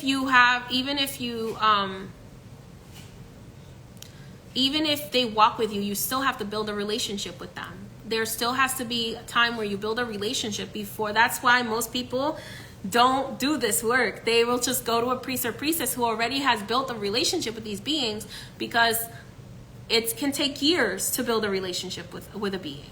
It can take years, and they already know why you're reaching out to them. They already know, like, oh, here she comes. She wants to, she wants me to help her with her boyfriend, but she doesn't even know me. She's coming and asking me, not you, I'm saying just in general. Like, she's coming and asking me, or he's coming to ask me for money again when he hasn't even built a relationship with me. You have to build relationships with spirits the same way you build relationships with the people.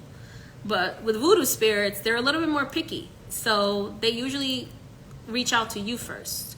And even if you are their child, they're still going to expect you to build a relationship with them.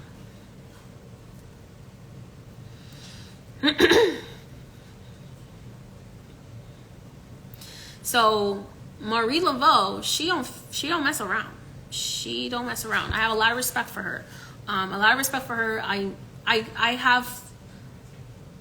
have conversations with her, but I don't ask her for anything. I don't ask her for anything. If I can avoid asking her for a favor, I will, because I have a lot of respect for her, and I will not go to her unless it's something that I really, really, really, really need her help with, because she is still a voodoo queen. She's a voodoo queen. She's a voodoo priestess. So she still needs to have her respect. Just, like me too. I deny a lot of cases of people who come to me because they're coming to me with the wrong intentions, and intentions that I don't vibrate with and that my mysteries don't vibrate with. So I turn them away. So I'm a voodoo priestess as well, just like Marie Laveau, except she's an elder of mine. So I can turn away people that come to me with the wrong intentions, and she can turn away people that come to her with the wrong intentions that she doesn't vibrate with. See what I'm saying? Now you can book a reading, and I can ask her why she doesn't want to connect with you.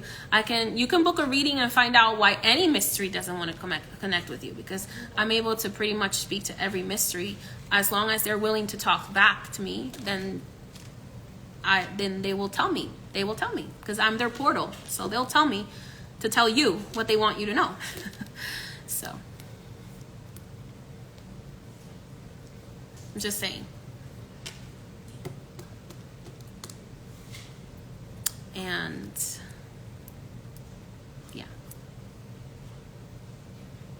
yeah, be prepared, and like Tali said, be prepared and open for any and all answers.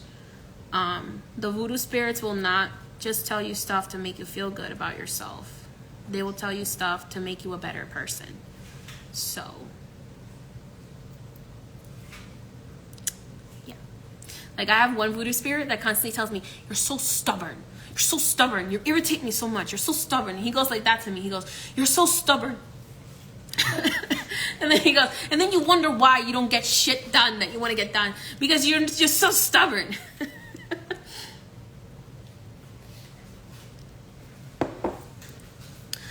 Yeah, he's one of my male elders, and he's like, he wipes the floor with me sometimes, because he's like, "You're so stubborn. You could achieve so much more if you would just stop being so stubborn." If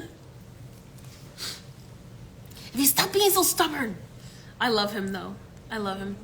Huh? Yeah. And then they'll possess me and tell Sam, like, "Can you please tell her to stop being so stubborn and do this thing that we need her to do?" Most of the time is that I'm really stubborn when it comes to taking time off. I'm a workaholic. So because I'm a workaholic, I can be very stubborn about taking time off. I can be very stubborn about having my independence taken away from me. I really, really enjoy my independence. So whenever anything like challenges my independence and I have to just have faith and I can't control it, it drives me nuts. So he's just like, "Can you relax and just let me work? Like, you literally need to just let me work." So the same thing that happens with my clients happens with me sometimes, where I'm like, "I want this and I want this now." And they're like, "Sit down. Sit down. Sit down. We've been waiting like thousands of years. Okay? You can wait 10 minutes. You can wait 10 days. You can wait," you know.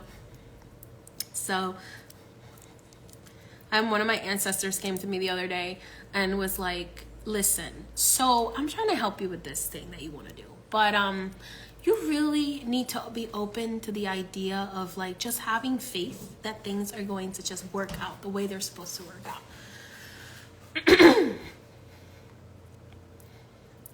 Yeah, and sometimes if you forget about them, they get upset too. Like, they get upset if you like you ask them for a whole bunch of stuff and then they give it to you and then you don't even call them, like, you know. That's why I'm doing the ancestor veneration webinar, so that you can learn how to build a relationship with your ancestors, as well as how to work with them and how to communicate with them. Because like, we can't expect our ancestors to look out for us if we don't even call them, right? So it's just like your human grandma, right? Your human grandma loves you to death and will do anything to protect you, but you don't even pick up the phone to say hi. You know what I'm saying? So it's like, but obviously spirit doesn't hold it against you if you have a negative relationship with current family members. They understand that. So your ancestors will understand, like, if you don't talk to your human grandma because of whatever issues you guys have, but like, they're still gonna expect you to talk to them. It's like, I didn't do nothing to you. We should all have an ancestor altar. We should all be communicating with our higher self every single day. We should all have an ancestor altar. We should all be talking to our ancestors. Like, do you guys just like not talk to, like, I don't talk to my family members that are alive because I just have issues with a lot of them. But my ancestors, I still talk to my ancestors. Like, I call my ancestors, spiritually call them. And I talk to them, and they talk to me in my dreams, and I talk to them psychically. And so we should all be having an ancestor altar where we at least honor them. Man, some of y'all ancestors are starving on the other side because y'all have like never put an offering out for them, have never burnt ancestor money for them. Like, sometimes, like, if you want money, you got to burn some ancestor money. But anyway, if you want to know more about ancestors, you need to join my ancestor veneration webinar class on the 15th of this month. Okay? On the 15th of October, 2023.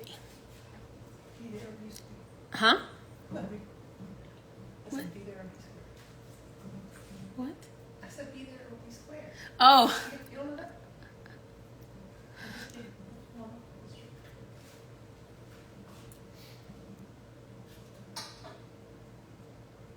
So it depends on your religion. It depends on your spiritual practice. In some spiritual practices, they say that your head spirit is your higher self, but in my practice, that's not true.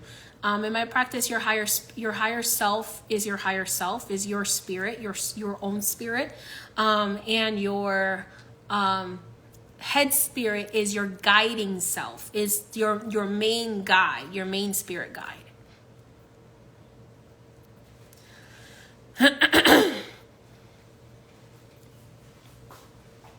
Dollface, you'll have to join my ancestor webinar to find out all about that. Because if I go into that, it's going to be a whole conversation.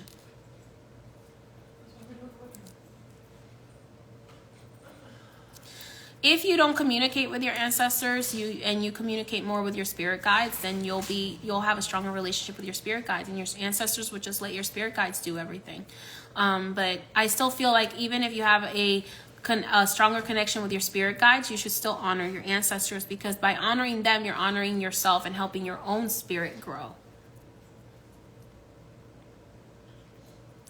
Yeah. So usually in my practice, your head spirit, which, like, for example, in Ifa, your head spirit might be Oshun. Is more, in my practice, your head spirit is seen as your guardian spirit, the spirit that guides you, that is the main spirit that is with you throughout your whole life. So in my practice, we also have what's called a spiritual quadrant. So you have a spirit that is the head of your spiritual quadrant, and that is your head spirit, the top spirit in your quadrant. And then you have the other spirits that have other jobs in your life, right? So they may help you with money, with love, with your health, with your spiritual development. And you have what's called an outer quadrant. And these are spirits that you might build relationships with as like an acquaintance, where they come in and they help you with things that you need to learn in the moment, and then they leave, okay? Your quadrant is more of like your permanent spirit guides for this lifetime. Your outer quadrant can consist of spirit guides from other lifetimes, can consist of spirit guides that your higher self is friends with in the spiritual world. So they come in and go based on if you need to learn a particular lesson, and then they leave. For your quadrant, you would want to book a Who Walks With Me reading. Who Walks With Me reading will tell you what mysteries walk with you. If I see any gods or goddesses step forward for you, I will tell you that information. If I see, because I'm able to see the Orisha, then I will give you that information as well. But if you want to know who your head Orisha is, I would recommend getting a reading from a Babalao or from somebody in the Ifa practice.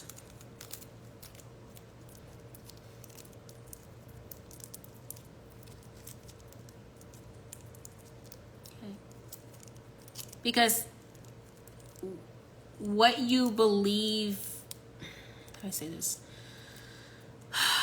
My practice is very related to like spiritism and spiritualism. So we are able to communicate. In my practice, we believe we can communicate with any spirit that is willing to communicate back with you. So that includes Loa, Orishas, earth spirits, plant spirits, crystal spirits. In Ifa and in like Santeria, they believe that you are only able to communicate with the Orishas through Orula. So through the Orula oracle. So there's different beliefs in different religions, but in my experience in voodoo, I am able to communicate with any being that wants to communicate with me. Because very often I get visited by Oshun and Yemaya and Shango and like even Orula. I get visited by them in my dreams, and they give me messages. But I'm not a priestess of Ifa. I'm a priestess of 21 divisions, voodoo. So it depends also on your belief system will also limit your ability to communicate with spirit. That's just a fact. If you are part of a religion or a belief system that believes like, oh, it has to be this way, then those belief systems will also limit how the spirits communicate with you. There are a lot of people who feel connected to Oshun, but like their real head Orisha is actually Oya. A lot of people feel connected to Oshun. Why? Because Oshun is the being of love and beauty and prosperity. So of course everybody's gonna feel connected to Oshun, right? I love Oshun myself, but a lot of times people's like head Orishas may be Oba, which a lot of people don't talk about. A lot of people don't even know Oba exists. Oba is Chango's first wife. From what I was taught growing up, Oba is the homemaker. She is known for being the ruler of the home. So, you know, Oja is seen as Chango's, from what I learned growing up, Oja is the warrior wife of Chango. She's the one that goes to war with him. Because in my practice, Chango is known as the Orisha or the guardian of thunder.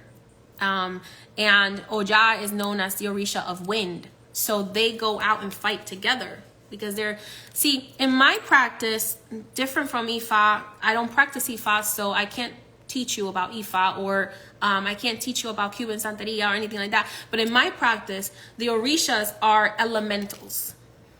They're elemental spirits, meaning that they are elemental guardians. Okay, so that means that, like, for example, Yemaya is the elemental guardian of the ocean. Oja is the elemental guardian of the wind and the cemetery. Oshun is the elemental guardian in my practice. Is the elemental guardian or Orisha of beauty, love, sexuality. Oba, for me, in my practice, is the elemental Orisha of the home. She makes sure that you have a good home and good marriage, because her marriage and Oshun's marriage was very tumultuous.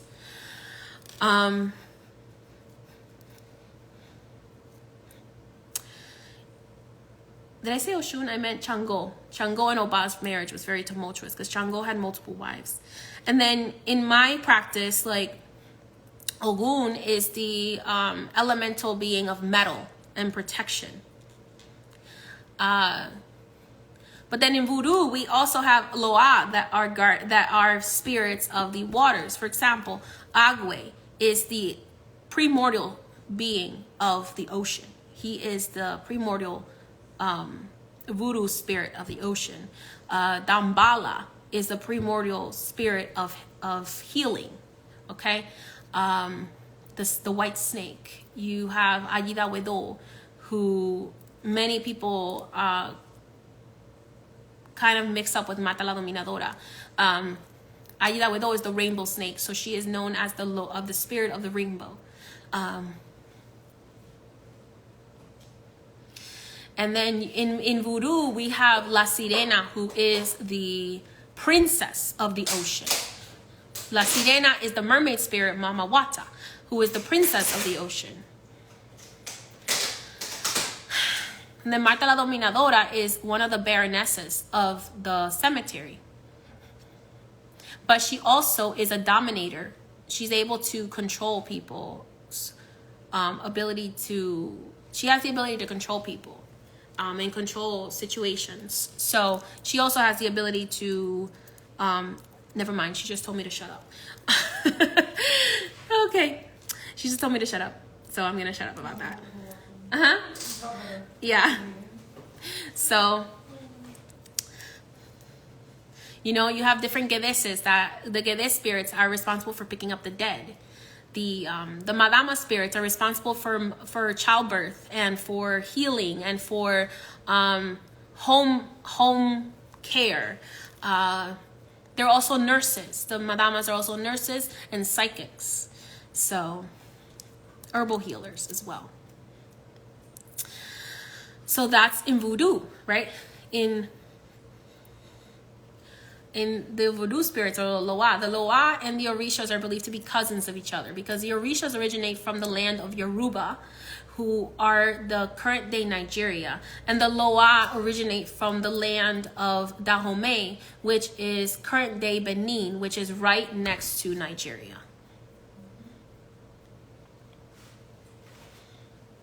Damballa is associated with Kundalini energy. He is the white snake in the Kundalini energy. But Kundalini comes from yoga, which comes from the Hindu mysteries. So there's different mysteries, right? So I believe in Hinduism, their mysteries are called divas. Like, for example, we were just learning about how, was it Krishna has like 12 paths? There's 10 paths of, Was it Krishna? no, that's what his path means. That's one of his path names. So Krishna has like, in Hinduism, I believe has like 10 or 12 paths. I'm not an expert on Hindu, but we were just learning about that the other day. And Vishnu. Krishna is one of the paths of Vishnu. Yes. So the god Vishnu, in which I believe they call them divas in Hinduism. I'm not an expert in Hinduism. I'm just saying that, what I learned. Vishnu has like 10 or 12 paths. Like Anaisa in voodoo, the Loa Anaisa Pie has 7 paths, which is why they say she has 7 pantalones, because she has 7 different paths. And Mata la Dominadora has 9, meaning that she expresses herself in 9 different ways. She has 9 different powers. Okay, Anaisa Pie has 7 different powers, 7 different paths, each path with a different power. Bélier has 4, I believe. Yes, 4.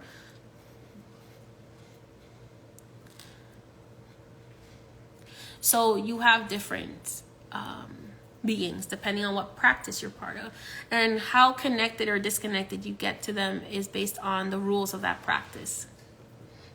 I'm not allowed to share what the 9 paths of Mata la Dominadora are. You have to be her priestess to learn that. She does not share that with everything.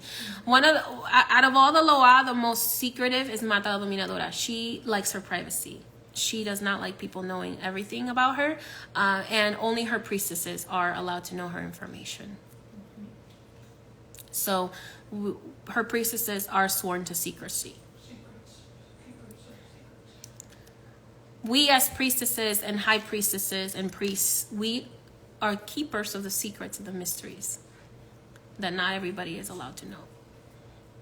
Because they weigh your heart, and based on your heart and your ability, based on how loyal you will be, they will share information with you. They have to weigh you and see how loyal you will be, or whether you will be willing to sell them out. Yeah, she'll come to you, and all the mysteries can come to you in dreams. You have to remember, the dream realm is the astral realm where anybody can communicate with you. So any being, light or dark, can communicate with you in the astral realm. That is why the native people, when they would do shamanic trance, my native ancestors, when they would do shamanic trance, they would cover themselves in certain markings to protect themselves in the astral world. Yes, in the 21 divisions, you're not supposed to tell people who your head Loa is. And you're not supposed to tell people who initiated you either. In some instances, it's okay to tell people who initiated you, what Loa initiated you. But you should never tell people who your head Loa is. Because what happens is that there are spells that can be done to try to block you from being able to hear what your head Loa is trying to tell you. So that's the reason why you're not supposed to tell people who your head Loa is, because then they can do spells that will block you from being able to hear your head Loa. That's why I've never revealed who my head Loa is. Everybody thinks that my head Loa is a different Loa. Because otherwise, that's the problem. That's the reason why, in the world of social media, the new initiates, you guys have too much of a big mouth. You need to learn to shut up. You need to learn to shut up and stop doing everything for clout. Because some things are meant to be kept secret because they're secret. But everybody wants to be like, oh my God, my head is Oshun. You're not supposed to tell people that. Or, oh my God, my head is Anaisa or Belie. You're not supposed to tell, and then and then you get crossed and you get blocked from talking to your spirit guides, and then you're trying to figure out why. And it's because, and then you got to do work to uncross your path, because these dark workers out there are like, oh, your head is Oshun. Okay, let me go ahead and create some things to block you from being able to hear her messages. Or, oh, your head is Belie. Okay, let me go ahead and block you so you can't hear his messages. I've seen it. I've seen it with my own eyes. I've seen workers block people from being able to communicate with their higher self and their higher spirit. And that's why our grandmas and grandpas told us to shut the fuck up. But everybody wanted to be like, I am special. I am a child of Oshun. All up in their bio. My head spirit is Anaisa. My head spirit is so-and-so. Yep, in Haiti, they were like, we're going to cut your tongue out if you say who your head spirit is.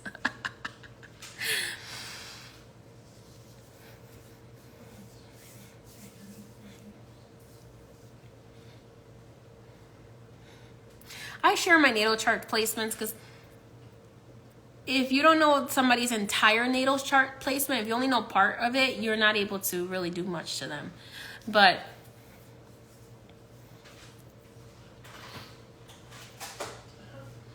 yeah, that's true. You're not supposed to let anybody read you, because you're supposed to only go to who your spirit guides you to go to. You're not supposed to just let anybody read you for fun, because any person can be used as a vessel for any being. So a being of light or a being of darkness. So see, my grandfather, actually, I got to say this. My mom used to tell me this a lot, and I used to be really stubborn because I used to love getting readings when I was younger. And that's actually one thing that she taught me that was good, was she was like, you need to stop getting readings from everybody. Anybody can connect to you. And I was like, whatever. But I gotta say that in regards to my mother, she did used to tell me that a lot. Like, don't just let anybody read you. Not everybody has good intentions. And that's because, her head spirits would tell me that. But it's true. You shouldn't just let anybody read you, because you should only allow people who you are divinely guided to read you. This is the reason why I tell you, no real spiritual healer or a reader is going to jump into the DMs to try to give you a reading. Those would be scammers. Those would be people who are trying to hurt you as well, because your enemy could jump in and try to give you a reading to take you off your course. You're not supposed to be just letting anybody read you on the internet, or on, especially if the person approaches you in the DMs. That's not, no, because we are told you are supposed to wait for somebody to come to you. That's why when I offer live readings, I always tell you guys, I have to have your permission, and please, nobody else, well, I've started saying this recently, nobody else who has psychic abilities, do not try to tap into their energy, because they didn't give you permission to read them. They gave me permission to read them. So there's certain spiritual things that need to be respected.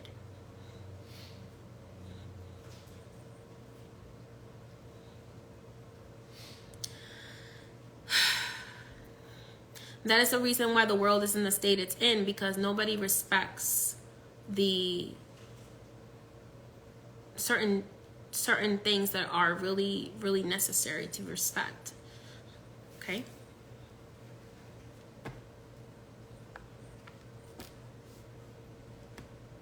Spiritual ethics. There are certain things that need to be respected. In my experience, there have been times when Archangel Michael will say to me, you're not allowed to do, I don't believe we are in the matrix. I know I am in a matrix. We are in a matrix which was created. There was a light matrix created, and then inside of it, there was a dark matrix created. It's not a belief system, it's a reality. The light matrix was created to protect us from other beings outside of Earth, influencing our growth, influencing our progress, influencing what's happening for us. That matrix is controlled by the beings of light. The matrix of darkness was built inside of the matrix of light. And the beings of light are trying to have infiltrated through people like me and other people like me, have infiltrated this dark matrix to try to liberate the people who are stuck in this dark matrix of scarcity and suffering.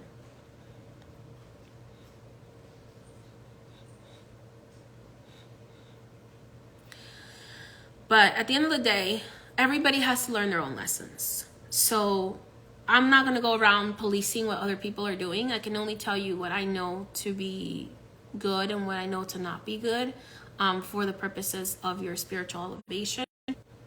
But I'm not going to sit around policing other people. Every single person has to be accountable for their own behavior. There have been times, like I said, where Archangel Michael has told me, or one of the other Loa have told me, like, don't go live for a while, or don't give general readings for a while. And then I have to stop doing them. And then they'll tell me again, okay, do general readings again. Do collective readings, or do one-on-one, live readings. So they're the ones who I only do those things when they tell me to.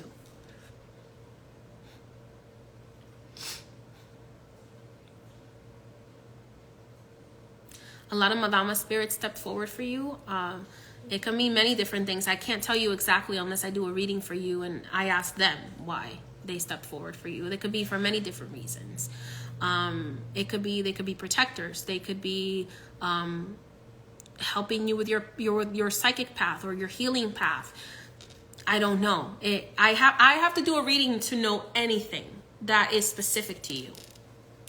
Because I have to open your book, and I have to also talk to your spirit guides to know what specifically is for you. The collective readings that I do are like things that may apply to many people, but the individual information, I have to open your Akashic records, and I have to talk to your spirit guides.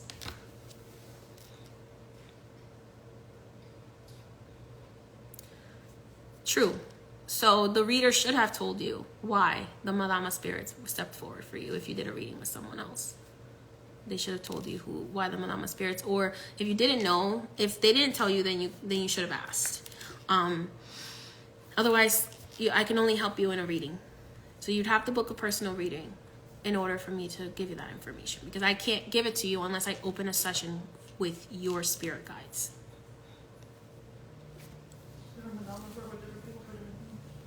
When I do one card pulls, I'm doing them with my head spirit, or I'm doing them with Archangel Michael, or I'm doing them with any other elevated spirit that is helping me with them. So when I do one card pull, that is their advice to you. But when you're asking me a specific question, you need to book a reading, because I can't answer that question specifically for you unless I talk to your spirit guides. Do you understand the difference? So when my spirit guides are giving advice, they're giving advice that can apply to many people. But when you want something specific, I have to talk to your spirit guides to know. Yes, I only speak to the spirits that come forward. Unless it's an elevated spirit, then I can call them. But if it's a dead spirit, I don't do that anymore. I no longer call the dead, the regular dead. I only call forward the spirit guides. All right, everyone. So I've been on here for quite a while. So thank you for joining me. For all those of you who have stayed on for this long time. Recap: we have an ancestor veneration webinar going on October 15th, 2023. So it is live. So if you want to learn that information, It is a private Zoom live. I would highly recommend signing up before spots run out. If you would like to know any specific information with your spirit guides, you can book a reading, a channeled reading. If you'd like to know who walks with you, you can walk a Who Walks With Me reading. If you would like to know what your past lives are that are currently affecting you, you can book a past life reading. If you want to know information from your higher self or your shadow self, then you can book one of those readings, okay? If you have any other spiritual questions or you need help spiritually, book a spiritual consultation.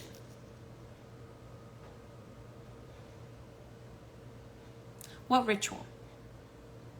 We're not doing a ritual. We're doing a live webinar. It's an ancestor veneration live webinar where I will teach you how to venerate your ancestors. And the reason why I'm doing that webinar is because Halloween is coming. And Halloween is when you really should be venerating your ancestors and communicating with them, because that is the one day a year where they are actually able to be present in the physical world. Every other time they talk to you through the spiritual world. They have to talk to you from the spiritual world. But on Hallows Eve, they are able to, the veil comes down completely and all spirits are able to enter the physical world. So they are more likely, more able to communicate with you. So that's why the Day of the Dead is very important. So that is the reason why I'm holding an ancestor veneration webinar, to teach you how to work with your ancestors and venerate your ancestors, especially every day of the year, but especially on All Hallows Eve and on the Day of the Dead. All right. So that is the ancestor veneration webinar, live webinar that will be held privately through Zoom on October 15th, live. Okay. So if you missed the live, you won't be able to receive the information. I also have a manifestation webinar, which Spirit is asking me to host. A manifestation webinar, how to properly manifest things that you desire in your life and how to stop manifesting what you don't want in your life. And that will be held on November 8th, 2023. Also another live webinar. So if you missed out on the live webinar, you might not be able to get that information ever again. Okay. All right, everyone. Also, last but not least, open enrollment for my tarot course and my magical and spiritual course closes on October 31st, 2023. So if you wanted to learn from me, open enrollment is going to be closing on October 31st, 2023. When I open enrollment again, it will only be for applicants only. So you will have to apply to be part of my course, to enter into my academy. So if you want to join during open enrollment, I highly suggest joining now. Like I said, when I open my academy again, it will be by application only. And you would have to be accepted or denied to be able to enter the academy. Okay? Thank you so much for joining me and have a blessed day.